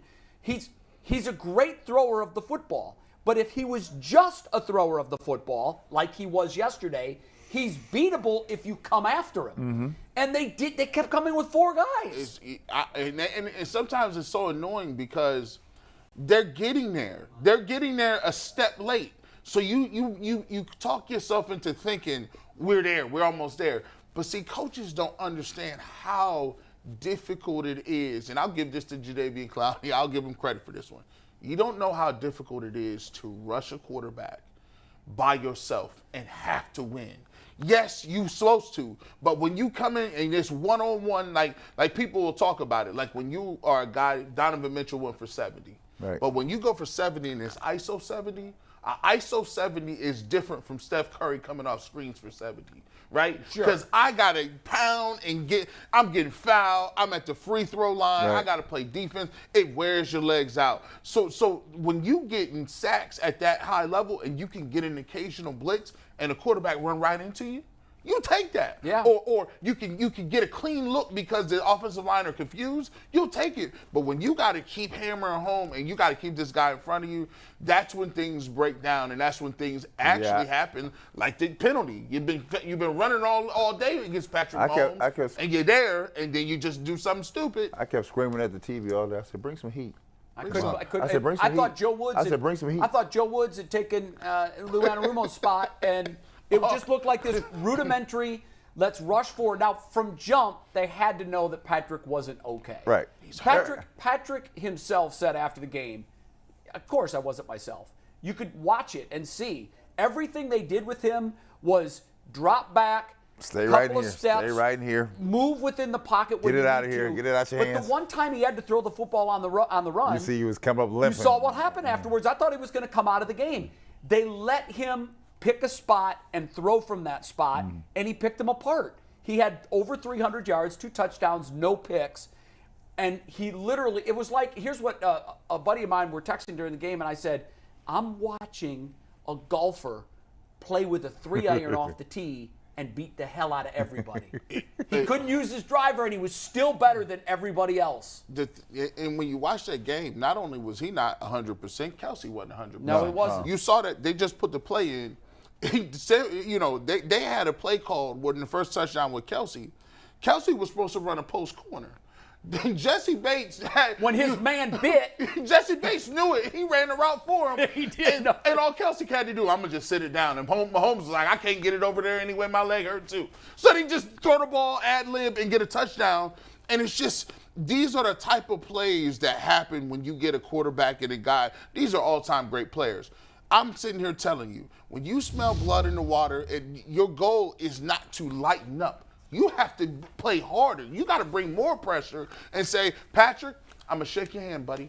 If you beat us on one leg and we bring in 7, 8 people and you can find the right route with 3rd receivers, 5th receivers, and the tight end and Kelsey that's hurt, I'm going to clap it up for you and say you're the best to ever do it. And I give credit to Kansas City's defense that, especially early, they knew that we've got to get pressure on Burrow. We can't let Joe Burrow stand back there and pick us apart either. Yep.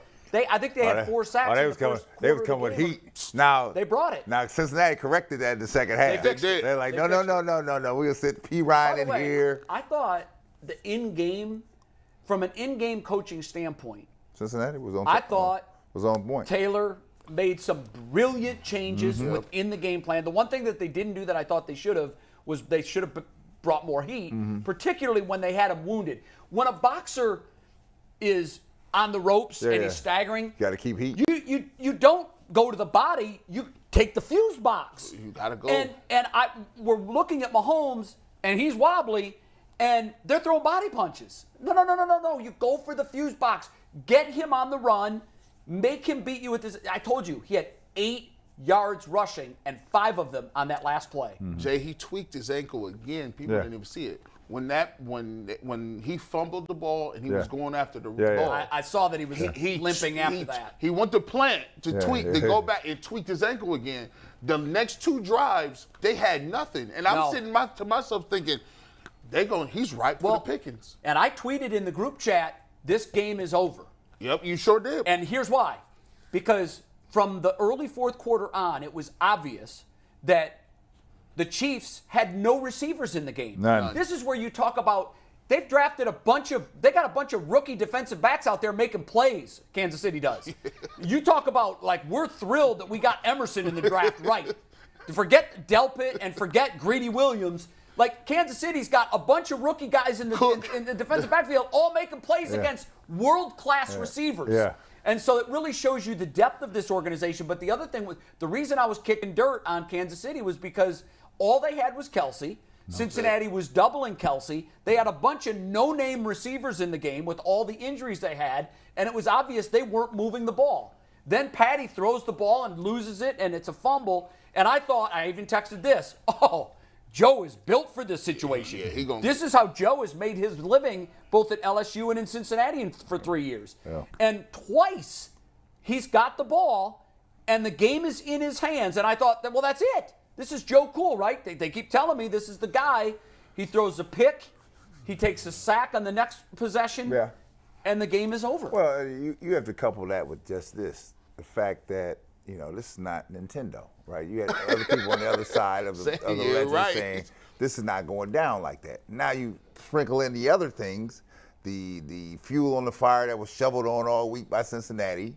And that, even when you're down and down, we're like, you're not getting me. Yeah. Now I got to make a play here. I'm gonna make a play here. This is not happening here. How about the play the defensive back made? Number 6. Can't think of his name right now. Yeah. He had a bad penalty called against him. Yeah. And they may have had 2 bad penalties called against him or got burned on a play. He, on that tip drill interception, he's guarding an all-world wide receiver. He jumps up and knocks that ball, tip drill perfectly. Mm-hmm. And these are the kinds of guys that they had making plays out of the woodwork. They had, a couple plays earlier, they had Chase. They ran the kind of stop, the in and go, and Jamar Chase jumps up and makes a catch between 2 of them. Right. So they say, listen, run that back, but we're going to run it with T. Higgins over here. Mm-hmm. They run the same route. He throws it up. It's a perfectly thrown ball. Yeah. He jumps up. Great hand. And he knew he wasn't in position to intercept the ball. Because he hit avoid the helmet. So he tipped it, he caught it, and I was just sitting there saying, that's when it hit me.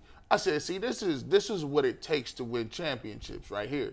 You got to have people that you don't know nothing about that gonna make plays. And they So might who's not. that? And they Look might at not be the big roster. money. They might not be big money guys. Who was the But big? they don't want to be the guy that lets their team down. It was the McDuffie guy. I don't know who he is. He seems He's like a first-round pick this year, G. this. Yeah, he was this guy. their defensive back who was their Yeah, first and he pick. doesn't usually play the slot, but Snead got hurt, G, so he was That's playing another out of thing. position. Snead's Yeah. out of the game early in the game. I think And the third thought, play. I thought this is Best going to be a DP. nightmare for Kansas City. And they're bringing guys out of the stands. and they're covering. And by the way, I want to credit T. They bring Higgins for mofos out of the something. stands. This stuff never shows up in the box score. But T. Higgins, after that ball was picked, made a great play to make sure that the defensive back didn't get a big return. Right, yeah. Because he was Well, going. got him. Because he had room. They took him down to 14. I was like, whoa, And he that took was him big down time. because T. Higgins was like, oh, no.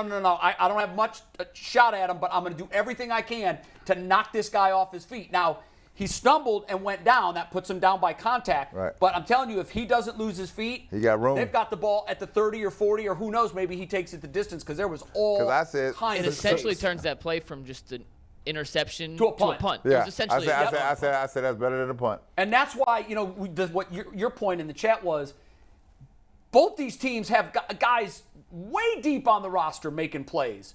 That's an attitude. Now, and that brings us to our last point on the AFC Championship game, and that's the Joseph Asai point. Yeah. Played a great game. Yeah. I think he's a second-year player, if I'm not Yeah, I mistaken. think from second-year Texas. player out of Texas. Yeah. Great young player. It played such a terrific game. I felt so badly for him. I mean, crying on the sidelines after the game. Clearly, you've got to know where you are and where your opponent is. Mahomes is 2 feet out of bounds. He's clearly got both hands on him, and he's going to give him a shove. That turns what would have been a 60-yard desperation field goal into a 45-yarder. He's been hurt this year. He's missed a lot of kicks that he normally makes. His range used to be much further than it is. I think that's all based off the injury. But literally, him shoving Patrick Mahomes in that spot put Kansas City in the Super Bowl. Yeah, he pushed Kansas City into the Super Bowl. I can't get mad at Asai, right? I mean, he made a play in the heat of the game, right? So, and what I really appreciated was Taylor's comments after the game. He said, "We're not blaming it on one play." Some of them were. They said there were a multitude of plays that could have been made here, right? So we won't say it bait on one play. And that didn't help. No. But it wasn't. But one of his defensive teammates sole cost. was caught yelling into the. Jermaine Pratt. Jermaine Pratt said as they were going into the locker room, "He's out of here. He's not back next year. Why are you pushing the quarterback? Why are you putting your hands on the quarterback?" Well, listen here. Now that's heat of the moment stuff. You always gonna get a fool or two saying something, right? Listen, you've been in this. If you've been, That's kind of a J.R. Smith move, though. Yeah, but how do you overcome that? But if you've been playing in sports Yeah, long enough, it's heated. certain things happen, right? And you have to give grace to that, right? Because the ones it always kills me. The ones that always got something to say, ain't nowhere to be seen when it's time to make a play here, right? It wasn't like he went. Pratt's a pretty good player. It wasn't like he went to do it. You see what I'm saying? No, I know, but Brad, it was a stupid play. Nobody said it was brilliant. I'm saying things happen. I know, but you're exonerating. You're basically giving him a free pass. Well, I'm saying, well, here I could go down a list of things. Sure. Red right eight here. Well, red right. it's never one thing. Red It's right never here. one thing. Here, would Lenny Wilkins put Nance on me and not on Jordan? Yeah, no, I know. Okay, things happen. I know. I'll tell you from this perspective. Things happen. That's funny. That's a great example. That is so. You know what? I was looking at it from this. See, this is another greatness of Patrick Mahomes. Shout out to we had a little quarterback, little guy from Chillicothe, Ohio, at OU. His name is Adam Porter. And he said he's big Browns fan. Shout out to him. He probably might be watching. He said, "Listen, G. Bush.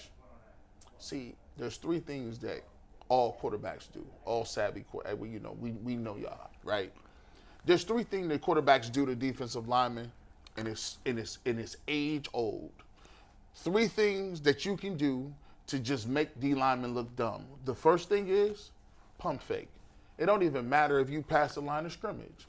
all you do this, and we go jumping and moving around. He said he ran for 25 yards. Why are you jumping? This is a little bit of that. Another thing, give him a leg, a little stop and go. See, you might be right next to him, and all they do is stop. Oh, I'm right around you. Look, why would you stop your feet when you stop it? I know you already faster than me. You got to meet him at an angle. And the third thing they do, and they are great at this, since quarterbacks are running quarterbacks, what they do is they play the tiptoe game on the sideline. See, when you chasing somebody from behind, and you done try to chase this dude, and you been here all you this close, you can smell his breath, and he running out of bounds, and he done invaded you. See, he's right by these sidelines. You don't have no perception of how fast you going and how far he is out of bounds. All you see is the upper version. And so when he does this, Patrick Mahomes feel you bearing down on him, he's still technically in bounds.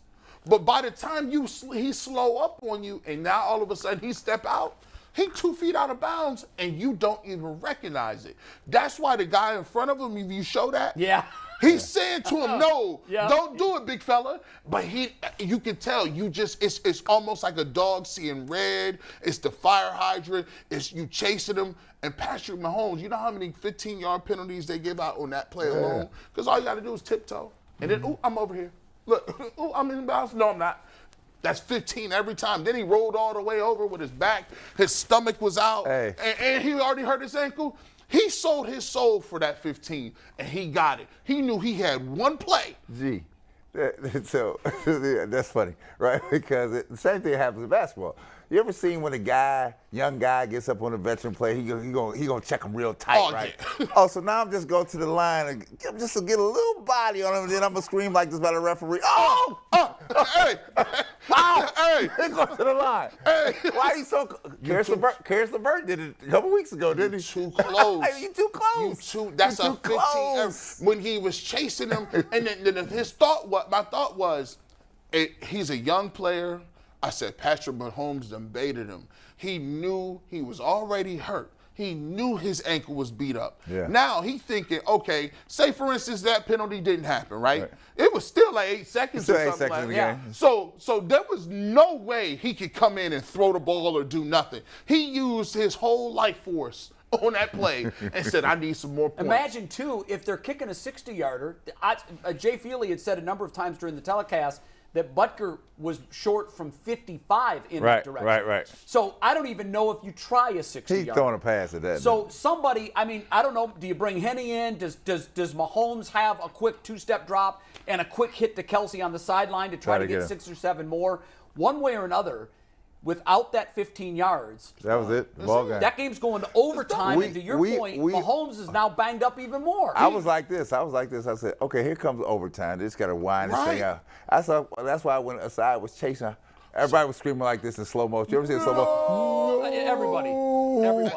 And this is a good coaching point for the coaches out there.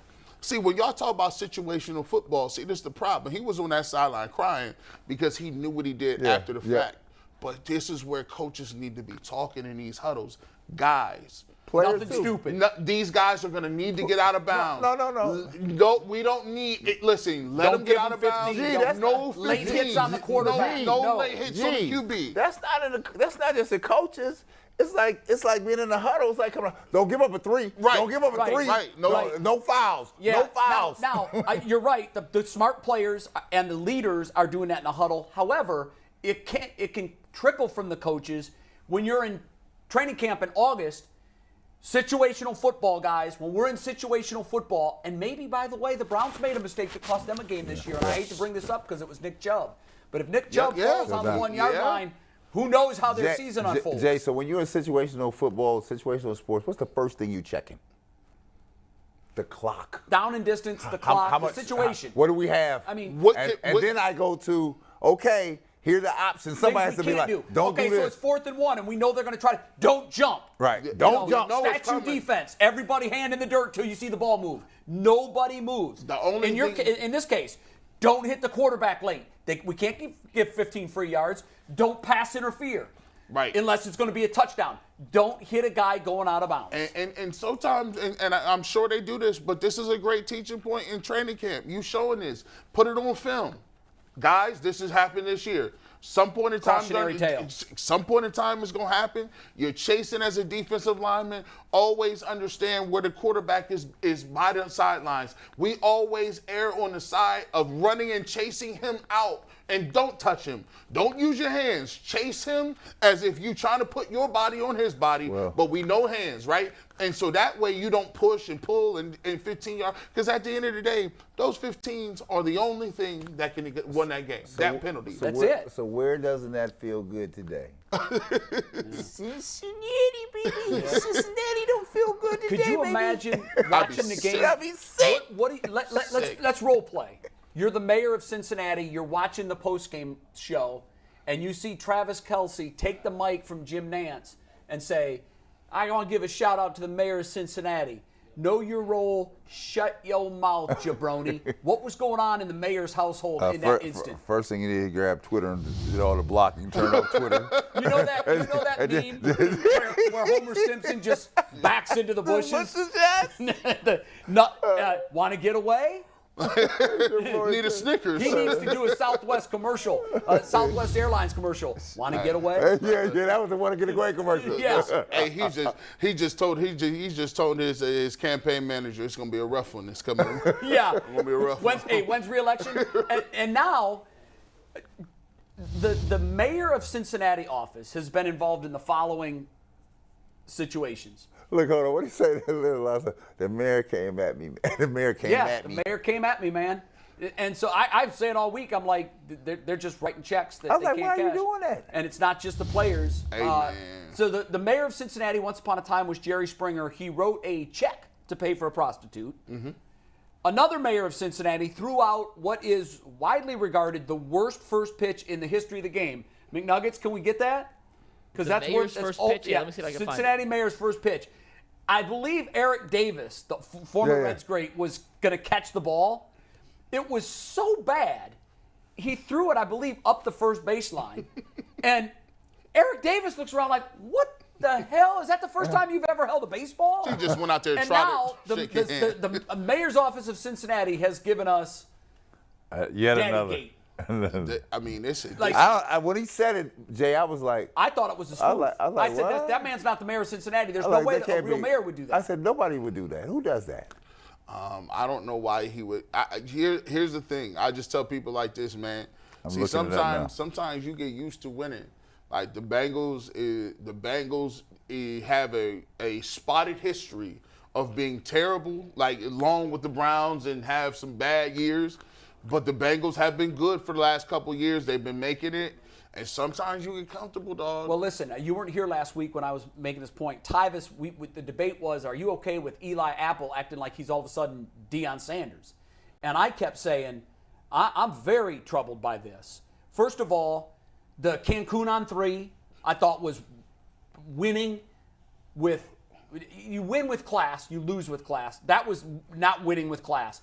And what I hated about it more, the Cancun on 3, was the heart hand emoji. Mm-hmm. I thought that was, you're bringing DeMar Hamlin into this. That emoji is now the DeMar Hamlin emoji. That's what it's called. So to use that when he could have used a palm tree, he could have used a jet, he could have used a million other things. Cancun on 3, and he's kind of trolling Hamlin with the hands. I thought that was in poor form. Then he's lighting up a cigar after a divisional playoff win. And the point I made on the show last week was, save that for the championship game or the Super Bowl. You don't start lighting up cigars when you win a divisional playoff game. You know what It was a bad look. You know, I thought he was Jay. When people do that, I be feeling like they get ready for the podcast world. Maybe you just setting your next spot up. Like he was trending all week. Like he so was maybe, trending. He said you got a podcast. But you know what? Out, If I'm one of his teammates, I go to him and say, "Shut your damn mouth till we win a Super Bowl." Yeah, because, by the way, if you want to go back to the play that the Rams won the Super Bowl on last year, the man in coverage on Cooper Kupp on the winning touchdown was Eli Apple. I don't. So you know, there's one of them things, bro. Like sometimes, I'm checking the comments for the Cincinnati mayor here right now, and some of the comments it said, some young lady wrote in and said, you talking to the mayor, talking to the Chiefs, said you won 1 of 4 games. The Cincinnati mayor's comments were foolish. They don't represent the great people of Cincinnati. They will prevent his reelection, though. Do we have the other mayor of Cincinnati's We first do pick? have the mayor, then we're going to pivot to a little Cavs talk. Okay. So let's put a What- bow tie on this. This is watch wonderful Eric AFC Davis. Championship game with maybe the worst first pitch I've seen in a long time. Mike, take it. Eric Davis was the Reds player picked to catch it. Oh, bro. That man, Look at Ooh. he just, He's like, what is going on here? like, and the umpire, The umpire threw him Umpire out. threw him out of the game, rightfully so. Look at this. First of all, his footwork was a mess. It's a balk. Hey, man, there was a little senior citizen in that. I don't think he's that old. I think that wasn't that long ago. No, that was over 20 years ago. Was it? Yeah. I mean, Yeah. Eric Davis was there. Yeah, that was a long time ago. I mean, I think it was in the 90s, if I'm not mistaken. that man. But, and then Jerry Springer was the mayor and famously paid for a prostitute with a check. That's so funny how Jerry Springer got that off. Hey, it was great for his career, wasn't it? Like he won, he really won out. Yeah. He needs to win out to get in the know what? playoffs. He won out. I'm pretty sure that show is still on, the Jerry No, it Springer is. show. it is. That It still runs. Still Mind-blowing runs. to me. I don't understand. Like, I haven't seen it in 20 years, but I bet there's going to be a fight on hey today's man, episode. I remember that was the first tape that I went and tried to get my credit card and buy. I said Jerry Springer Beyond Dark. I said I'm gonna get this. I know All he right, got Jay, something on let's there talk for a little me. Cavs here this weekend, and we got a big announcement afterwards. Yeah, So, okay, Cavs. You're Getting to the stupid. Cavs. You're a stupid guy. I'm going to lean heavily on Brad here because I don't know what the answer is, but I mentioned at the top of the show, the NBA has a problem. First of all, the Cavs had a nice win over the Clippers JV team last night because they sat Kawhi Leonard and they also sat Paul George, which is really disappointing for the fans, and we're going to get to that in a second. Yeah. They win 122-99. Shaggy had a career night. He hit 29. Tied a career high 29, 7 for 7 from three-point range. Just played his ass off. Nice win for the Cavs, who were 1-2 on their road trip before that. I'll get to the NBA's problem in a second, but guys, we've been talking about the Cavs on the road all season, and I know this was a home game, but off of their 1-2 road trip, when they easily should have won 2 of those 3, they now are 10-16 on the road. Mm-hmm. All 4 teams in the East that are seated higher than them have winning records, most of them by 6 or 7 games. Yeah. So obviously, if they do get a playoff series and they finish in the 5, they're going to have to play one of these top 4 From the hole, which yeah. are great on the road. Mm-hmm. And the Cavs can't win on the road. To me, all of this is unfortunately going 120 miles an hour to a first-round exit for the Cavs in the playoffs. Am I wrong? I agree. I've come to if they keep playing the way they are, unless there's something major that happens. I think this is who the Cavs are. They're really fun to watch. They're a really fun team. They give you a puncher's chance because they have scoring ability. However, the way they play on the road does not give me confidence that they're going to be able to win any of these games. It's not with the top 4. And you just watch the way they play. I mean, guys are able to get to the rack. They're not able to close out on three-point shooters. Teams seem to have the best night shooting in the world against them. To me, I just think this is just who the Cavs are, unless they can get another piece or Evan Mobley takes another step higher. I just think right now, unfortunately, until they can get to an offseason or get another guy that's a bona fide stopper at 3, I think they're a 5-6 seed, and they have a puncher's chance in the first couple rounds, but I don't see them. What scares me in that first round, they're a 5 right now. I mean, that means that you're not hosting a series, and that means the home games that you will play are going to be against teams that are all winning teams on the road. I just think, Brad, I don't like the way this is playing out. Convince me that they can beat one of the 4 seeds on the road right now. I have a counter narrative to that. They've got the best home record in the Eastern Conference. I know, so if I'm but you'll have to win a game on the road. If I'm in a 7-game series, right? Mm-hmm. So that goes 3-3-1. If I go all 7, right? Yeah. So that if the odds trend right, I'm probably going to prevail at home, and I got to just steal one on the road. But now that's not where I want to be. Right? Okay. No. I've got some holes here, right? Mm-hmm. And at some point, we have to quit dancing around the holes, right? The hole is at the 3 position, right? Now you have to make a decision who you want. Your 3 are 2 ways. One, you need to get tougher defensively. Everybody you got on this team is not a defensive player, right? They're offensive players, which looks good during the season. But when we get to Is the Kevin Love playable in the playoffs? Well, I mean, Kevin Love is looking aged right now. Yeah. Man, that happened fast. Well, too. I was telling somebody this, and there's nothing against Kevin. I love Kevin the way he plays. Here's the problem. When you get long in the tooth in the leg, the first thing to go are your legs, right? And the last one to know that that's happening is the player, right? We've seen it. And those who are watching are seeing this thing turning over here, right? He has moments, right? Yeah. But they're becoming few and far between, right? So that if you take him off the rotation, the second line, now you got another hole off the bench now, right? Because you were counting on some production from him off the bench. Can they count on him in the playoffs? Well, see, the problem is now you better figure out what we're doing here, right? We have to fill the hole at the 3. That has to be filled. We have to get better defensively. That's a must, right? Because the games we're losing, we can't stop a soul. And I think Brad, I think it's a little bit of fool's gold. Like, they're ranked number 1 or 2 in the league in defense. But I thought Jason said this last year. They're ranked number 1 or 2 because they play hard.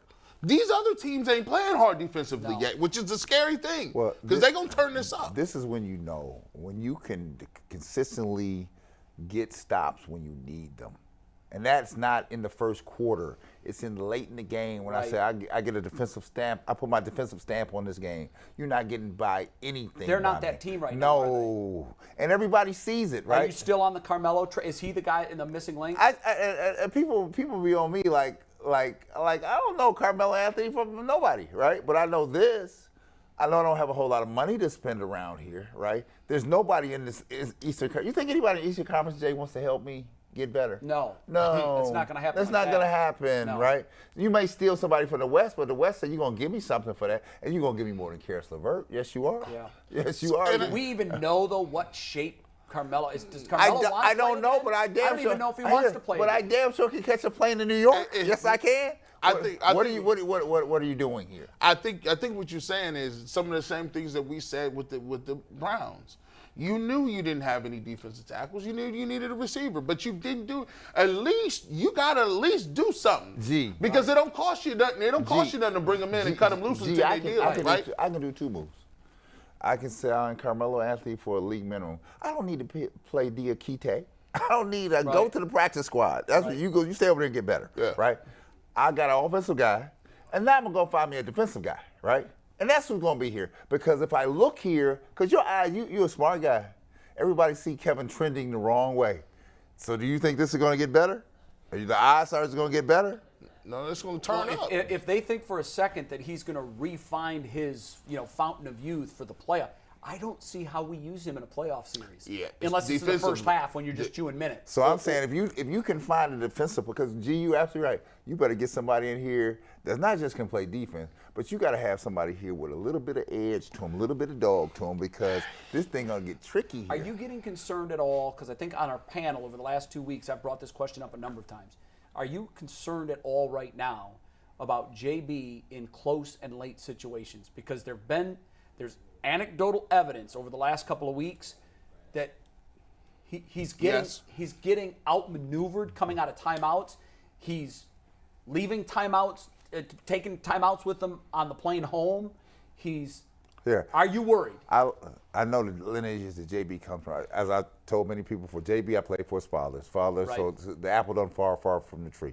But the one thing that Bernie had with him at all times was somebody of severe knowledge and institution in this game.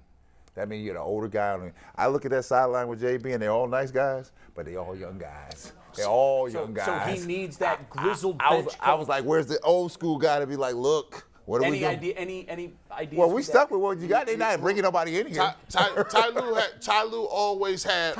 Made comments about this Cavs roster, by the way, which was interesting. What did he say? The headline, I saw it this morning, and I was flying through it. It just said Ty Lue comments on former team's situation. And so I didn't hear him. McNuggets, did you read or hear Ty Lue's comments on the Cavs? I only find that interesting because Jason Lloyd sat in that chair Wednesday of last week and said Ty Lue would be the perfect man for this team. But Ty Lue's been seasoned. He's been around some people. And Phil Handy. Yeah. Phil, like, I watch his videos and I thought he just was like one of the goons. Yeah. But no, Phil teaches the game. Right. He's in the minutia, dribbling, drills. Phil would get people together, or even when he had Spo. So Eric Spoelstra got about 10 dudes with him. He had Juwan Howard on that staff. Well, he also had Pat Riley. He got Pat Riley. He got all these dudes. Sometimes I look over there, and Ty always was, even when Ty was with Doc Rivers, he was the offensive dude, right? He'll come up with something in his timeouts. Here. Don't be foolish. Steve Kerr had Mike Brown sitting over there next to him, right? Oh, yeah. Right? You got to have somebody there that has been a little long in the tooth that may know. Because when you get to the situational thing, Jay, you have to see it like that. Somebody has to see it coming. You got right? seconds and to come up with something. When you stand on the sideline calling the plays like JB stand up there, you can't see all that. And Brad, what scares me is when you get into a 7-game series, you can get outworked. You're seeing the same team 7 nights in a row. You better be able to find the chink. You better be able to find the weakness, the hole. Who's the guy that made the Cincinnati Bengals come out at halftime like this? We changing up here. We're changing up on the fly here. Right. We have a problem. Sure. Now, do we have that person? That's my question to you. That is the question. And nothing against all those guys. I know those guys. They're good guys. Sure. The problem is here, if you have any aspirations to get better here, you got to have some input for your job is not to just sit there and appease the guy. Is Walton the guy? Because he's on the staff, but I don't see I don't know Walton. that he's the guy. I mean, he's a younger guy. He's a younger dude. He's been a coach before. I just thought.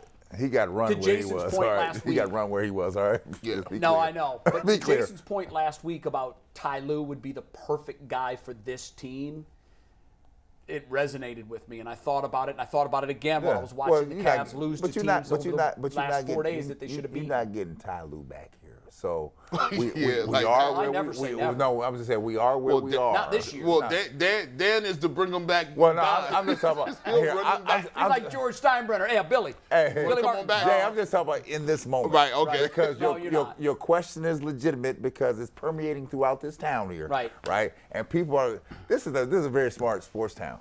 People know stuff around here, right? And they see it. They're like, hey, right. What's going on here? And well, you're getting outworked here in the last 6-7 minutes of the game. Late, Oklahoma City Thunder losses, Nick losses, that can't happen. This team is too talented for that. And I think that's just the problem when you go from 0 to 100. Now there's expectations. And I don't care Growing what profession you're in. You always got to have a second chair that sees something that you don't see and be like, and their job is not to appease you. They'll be like, look, let me tell you what I see here. Don't be a yes man. All right, here's the story. Okay, role play time. Okay. For the sake of this segment, you're white and you're bald. Okay. And your name is Adam Silver. All right, okay. All right. And you got a problem on your hand, Commissioner, because when NBA fans look at what teams are coming to town, what games do I want to pay my hard-earned money for? 2 of them on the docket this year, amongst many others. Obviously, you want to see the Lakers when they come in. You want to see a lot of other teams. But 2 of the games that were circled when the schedule came out was the Golden State game from 2 weeks ago and the Clippers game last night. And as bad luck would have it, there were hundreds, if not thousands of fans at Rocket Mortgage Fieldhouse last night and for the scheduled Warriors game 2 weeks ago that were there for the sole purpose of watching against Golden State. Keep coming. Clay. Come on. Steph. Don't stop. Dre. And last night. Keep moving. Paul George. Who else? And Kawhi Leonard. Thank you. And they saw none of those players because the team's coaches decide, coach's decision, they're not playing. Because that's the NBA we somehow have lived in now. Are you tossing to me? How are you fixing that, Adam? So first of all, this is me. White but bald. Right. It is entirely unfair to the fans. I feel bad for them because the tickets are pricey, right? And I set aside a thing to take my kids to watch this team play, and then you jerk me at the end and tell me that they're not playing, right? Not fault of the Cavaliers, but it's called fault of what the league has let transpire. Adam Silver has to eradicate that. How? I see by not allowing it to happen. How? How do you do by deeming it's not allowed to happen, right? But then you say, oh, you know what? Kawhi twisted his ankle getting off the bus. You get one. We're not taking 4 down. Yeah, that's what bothers me. That's not happening. That's what bothers me. One can go down, but we're not going down 4. And the other thing I'll tell you, I have no sympathy for you, right? I have none. Because you played them all. Because my area, we played them all. Yep. And here, I'll give you the other thing. Do you know the Bulls, you know what we were doing? Flying United Airlines commercial. That's what we were flying, right? Flying. Were you really? Yes! Now, was everybody commercial then, though? Now everybody's the Pistons were the first one to go private. I remember when they went private. Even when we went private, there ain't nobody sitting out like that. I got some. Man, it wasn't tolerated. And then the old school players, there's an affinity to the people. The people make the players. And they were more beholden to the fans than today's players. We're not disappointing you here. We're not doing today's that. Today's players just do not care. It's just like this. And it's not the players. It's the atmosphere that's been created here. The money has and the power structure is now in the player. They have the power now. So I get what you're saying about, okay, there has to be a happy medium here. But the one thing we cannot do, we're not coming to town sitting 4 dudes down. We just not. We're not. And by the way, they won. That's what bothered me so much. The Cavs had an opportunity to go out and play for the honor of their fans. Right. To show them, we're so ticked of what they did to you. Yeah. We're going to put their noses in the dirt. And they got beat. This is easy, man. I was thinking about this. Come on, it just hit me. This is my face, because I'm telling you, Adam Silver, I got something for you. My camera at right here. Where's it right here? I got something for you, dog. Here's how you do this, man. See, you guys have already done a really good job of scheduling things out. You know how you got those super maxes and all those, right? Mm-hmm. And you're not eligible for no super max unless you first team all, first 3, all NBA. Mm-hmm. Well, here's the thing: we got a thing called matinee games, right? These is primetime game matinees. You put them on the schedule. We already know what they're gonna come out throughout the season. You know how? Because we already know if you was an all-star or a first team all-pro, second team all NBA, third team defensive team. So now we got it slotted. So when you come out and you sitting there and saying, as a first team, second team, third team all-star, you got a certain amount of games that you got to play matinee games. Or you not a first team all NBA, which affects your money. You not an all-star that next year. What if you're hurt? Well, here's the thing. They got a great league. Don't they got doctors? Mm-hmm. Don't they got the same way the NFL got a whole league full of doctors to tell you whether you about to be disabled or not, right, that you got to go to. The team doctors is great, but no. We got NBA doctors right there that we're going to evaluate as well, right? So no sitting due to coach's decision. That coach's decision. There ain't no such thing as a coach's decision, because right there you see Steph Curry, Draymond Green, Clay, right? They got marked when you come to the Cavs and you play the Cavs. You got Darius Garland is a matinee player. You got Donovan Mitchell is also a matinee player, right? And what's my big man? He made it all Jared Allen. Yeah. So them 3. So you got to play 3 or 2 of the 3 of your matinee players. Steph Curry, Draymond, Clay, you got to play 2 of your 3 matinee players. And so you looking at it, you can sit Steph, but Clay got to play. Because that is what you owe back to the system. We've given you first team all NBA defense. We're saying that these are the best players in our league. We're saying you're an all-star. Them is the best players we got. So now what you need to know is you got to play a certain amount of games. And if you don't play a certain amount of matinee games from 2023 and 2024, you're not eligible to be all-star. I don't care if you get 100 points a game. You're not eligible, dog, because you didn't put in what you should be putting in. Well, I can't say them tickets is higher because you that good and we giving you accolades. Can that work, Brad? No, it can't. Why not? Because sounds great. The power struggle, the power dynamic has shifted in this league. It's a players' league. Where the owners had the rules and the regulations, the players have it back more now. Right. But be clear, the Player Association and the league realize it's an issue. What has to happen is we're going to the mat. This is going to get resolved now. And I'll take this thing to the hilt, right? There's no way, because sometimes you have to sit a guy. Say a guy's coming off ACL, he had a serious injury, and it's a legitimate reason why he can't do it back to back. That's why only 2 or 3 players got to play. Right. I said, but there's a max number of people that can sit on down on this thing, right? And then here's the thing. This is where you have to guard on, because they'll get smart on you. All right, these 2 are out, and these 2 I'm a DNP CD, which is do not play coaches. Right. Oh, no. We're not doing no DNP CDs. See, that's out of the book. That's off the books. We're not even doing that. See, I That's don't off the think books. that should even be a thing. That's not a thing. And here's why. Cry me a river about the 82 games over the course of the season. Major League Baseball plays double that. Mm-hmm. Okay, they have 162 games. And it's also become a trend in baseball for guys to sit. They take days off. Baseball can be a grind, man. Yeah. Guardians at one stretch last year played like 22 games in 21 days. Yeah. It can be, and I know people say, well, it's not basketball. You're not running up and down for 2 hours. I get that. It's still taxing to go through the routines, arrive at the stadium 3 hours before the game, go through your workouts, your lifts, all of your stretches. You play the game.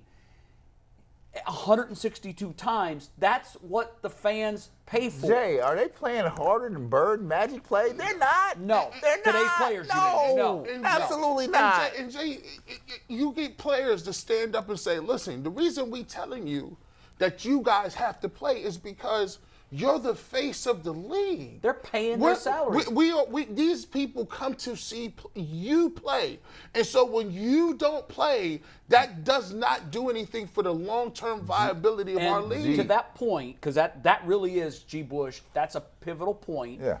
What's always bothered me is the commissioner is not afraid to get involved when word trickles out ahead of a big matchup that's maybe a Friday night primetime ESPN game. Mm-hmm. Oh, Pop's going to sit, Robinson and Duncan tonight. Man. And this happened. This actually happened. And the commissioner's like, no, you're not. This is a TV game. So where the TV dollars are involved, the commissioner steps in. But if it's just a Cavs-Warriors Thursday night game, nothing is said for the fans. Who was the commissioner? Well, when all that was going on, it was Stern. Stern wasn't having it. Stern was aptly named. Not having it all. No, the league has become a players' league and wasn't afraid to go to the mat on you. But Stern was also smart. He knew how to cut a deal. Like, this is what we're about to do. We're not doing this because we're selling this product here. Right? You're undermining here. And the guys from the back in the day, because people always have you're always going back in the day, they were paying for 1/20 of what these dudes is making. So to that point, let me ask you this. It will never happen because you never hear about contraction. Teams never drop, leagues never drop teams from the league. It's always expansion, never contraction. And I know that this is a pie-in-the-sky idea, but what if the league was to go to the players and say, we need our best product every night, whether it's a Tuesday in Cleveland against Golden State or a Sunday in Cleveland against the Clippers or the Lakers and the Nets, and people want to see Kyrie against LeBron, and the Lakers decide to sit. So you're telling us 82 is too much. So we're going to go to 70. Now, no, we're not. Understand this. Can't make the money. No, we're not. Okay. So this is. See, you already folded 10 already. No, sometimes when you negotiate, you have to do it from a position of power, of strength. Okay. Now, the league wants nothing to do with this because it means their revenue gets shortened by 16%. Right. But you tell the players, understand, you're telling us 82 is too much. That's what we're hearing from the players because they all agree. Yeah. 82 is too many. Look at the number of teams that make the playoffs. You can figure that out in 70. You don't need 82. So you bluff and you go to the Players Association and say, we're prepared. We're listening to your union. We're listening to your players. You're telling us 82 is too much. Jay, let me tell you why this. We're going to go to 70. Okay. We're never going to have back-to-backs. Okay. We're going to give you all the rest that you're crying for. However, our revenue is going to be cut, which means that your revenue is cut. Here's the problem. So you tell me what the players what they say. Here's the problem. The dude that's on the 12th dude, and here the 2 dudes sitting on the sideline. They're making $5 or $6 million. I know they are. Yeah. Now here the dude, my rookie, my best guy, Pete Myers, spent 10 years in this league. When we were rookies together in Chicago, how much Pete was? Pete was a 6th-round draft choice at Arkansas Little Rock. Probably making $150,000. No, when he was making 60, I had to loan him my car. Like, I had 2 cars. I said, dude, he didn't have a car. I said, dude, $60,000. I said, dude, just drive this car. I said, I can't pick you up every day. Just drive the car. I don't care. NBA player had to bum a ride. I drive my car. Just drive my car every day. So now what is the? Well, now if I'm making $5 or $6 million, screw you. I ain't got to do nothing. Yeah, but you know what I'm saying? Because even when you cut me, if I save half of it, I won't be able to go to the street and that's a make. big if. When I get cut, because the 12th dude not staying around long. When he come back to the real world, Jay, he gonna make $3 million. Here's what I would. No, in the real world, he'll make $60,000. If you're lucky. I'll just finish it with this. Here's another really quick thing they can do. I would work with the coaches. I would work with the ownership. I would work with the teams and say, look, if you guys need practice off, cut the practice. But we need you guys playing. The shoot-arounds, get rid of them. They're pros. You know what? No, you can eat shoot. G-Bush, how about this? Would you rather them be at shoot-arounds or be in the game and be rested? You sound like Iverson now. Yeah, practice. but listen, practice. hold on. I'm a man. I'm solutions-oriented, okay? I'm a man of the people. It just hit me. Okay. I got it. Okay. I got it right Tell here. me. If you're a DNC or a DNP, DC, didn't play because of the coach, right. Here's the deal. 1/82nd of your salary goes into a pot. That pot pays the fans their money back for their tickets that they spent specifically to watch LeBron play, and LeBron was You ain't even got to go to that. You ain't even got to go to that extreme, because here, I guarantee you this, Jay. There are 70% of the players that understand who they're playing for, right? And will line up every day. There's 30% of the players here who have jerry-rigged the system. And unfortunately, they're the ones that are the superstars that move the needle. Jerry-rigged the system to say that, nah, we're not going to do this. Okay, then right? you're fine. You can do that. That's fine. You can sit because of a coach's decision. You got to go to the mat. The league has to go to the mat with the players and be like, this is getting resolved now. Yeah. Give me 1/82nd of your salary every time you decide to sit because you don't want to play for the fans. But the league can't buckle. They can't buckle. They've got to be strong on it. Now, McNuggets? McNuggets. Yeah, we got 2 things. We have breaking news for the Browns, Okay. and then breaking news for the UCSS viewers and audience. 2 big things. Go. Okay. According to Rap Sheet and Tom Pelissero, the NFL informed teams today that the 2023 salary cap will be a record $224.8 million, up $16 million from last year. So that helps every team deal with some cap issues, but the Browns, who are, as we alluded to earlier in the show, wasn't there a little projections strapped. though that it could go up as much as $25 million? I don't see that, but it's up from 208.2 last year. Yeah, I mean so everyone knew it was there going is to a go little up. relief. It always goes up. It always goes but up. Like in last year, it went up. My math, it actually went up $27 million last year. So and it's less than last year. Yes, and I had read somewhere in the middle of the season that there was an expectation or there was an estimate that it could likely go up $25 million, which I was doing backflips over because I thought that would really help the Browns. $16 million might be less than what the Browns were planning on it going up because they need it to go up. They They've need got to go real up. cap issues now. Okay, and this is big. Guys, we love the people who tune into the show. Anthony met a super fan named Jamie this weekend. And if you guys ever see us out and about, please come up, say what's up. The comedy show's coming up a week from Wednesday. It's going to be awesome. But Friday's show is for you. We have Jake Trotter coming in studio. But outside of that segment with Jake. Wow, Jake's in. Nice. Outside of that segment with Jake, it is the People's Choice Show. We are going to submit topics. We are going to pick topics. It could be anything. Sport, no politics, no religion. You want us to debate waffles versus pancakes for 10 minutes? We're going to do waffles versus pancakes for 10 minutes. Easy. You could do whatever you want that's outside of the politics circle, outside of the religion circle. Any sport, any team, anything. Send it to me. Here's how you have to do it. Because our UCSS Twitter DMs go to everybody involved with the show. We're going to keep your guys' phone safe. You got to follow me on Twitter. DM to me at MikeLucasTV. My DMs are open. They will be open until Thursday night. Then I'm closing it so you guys can't harass me.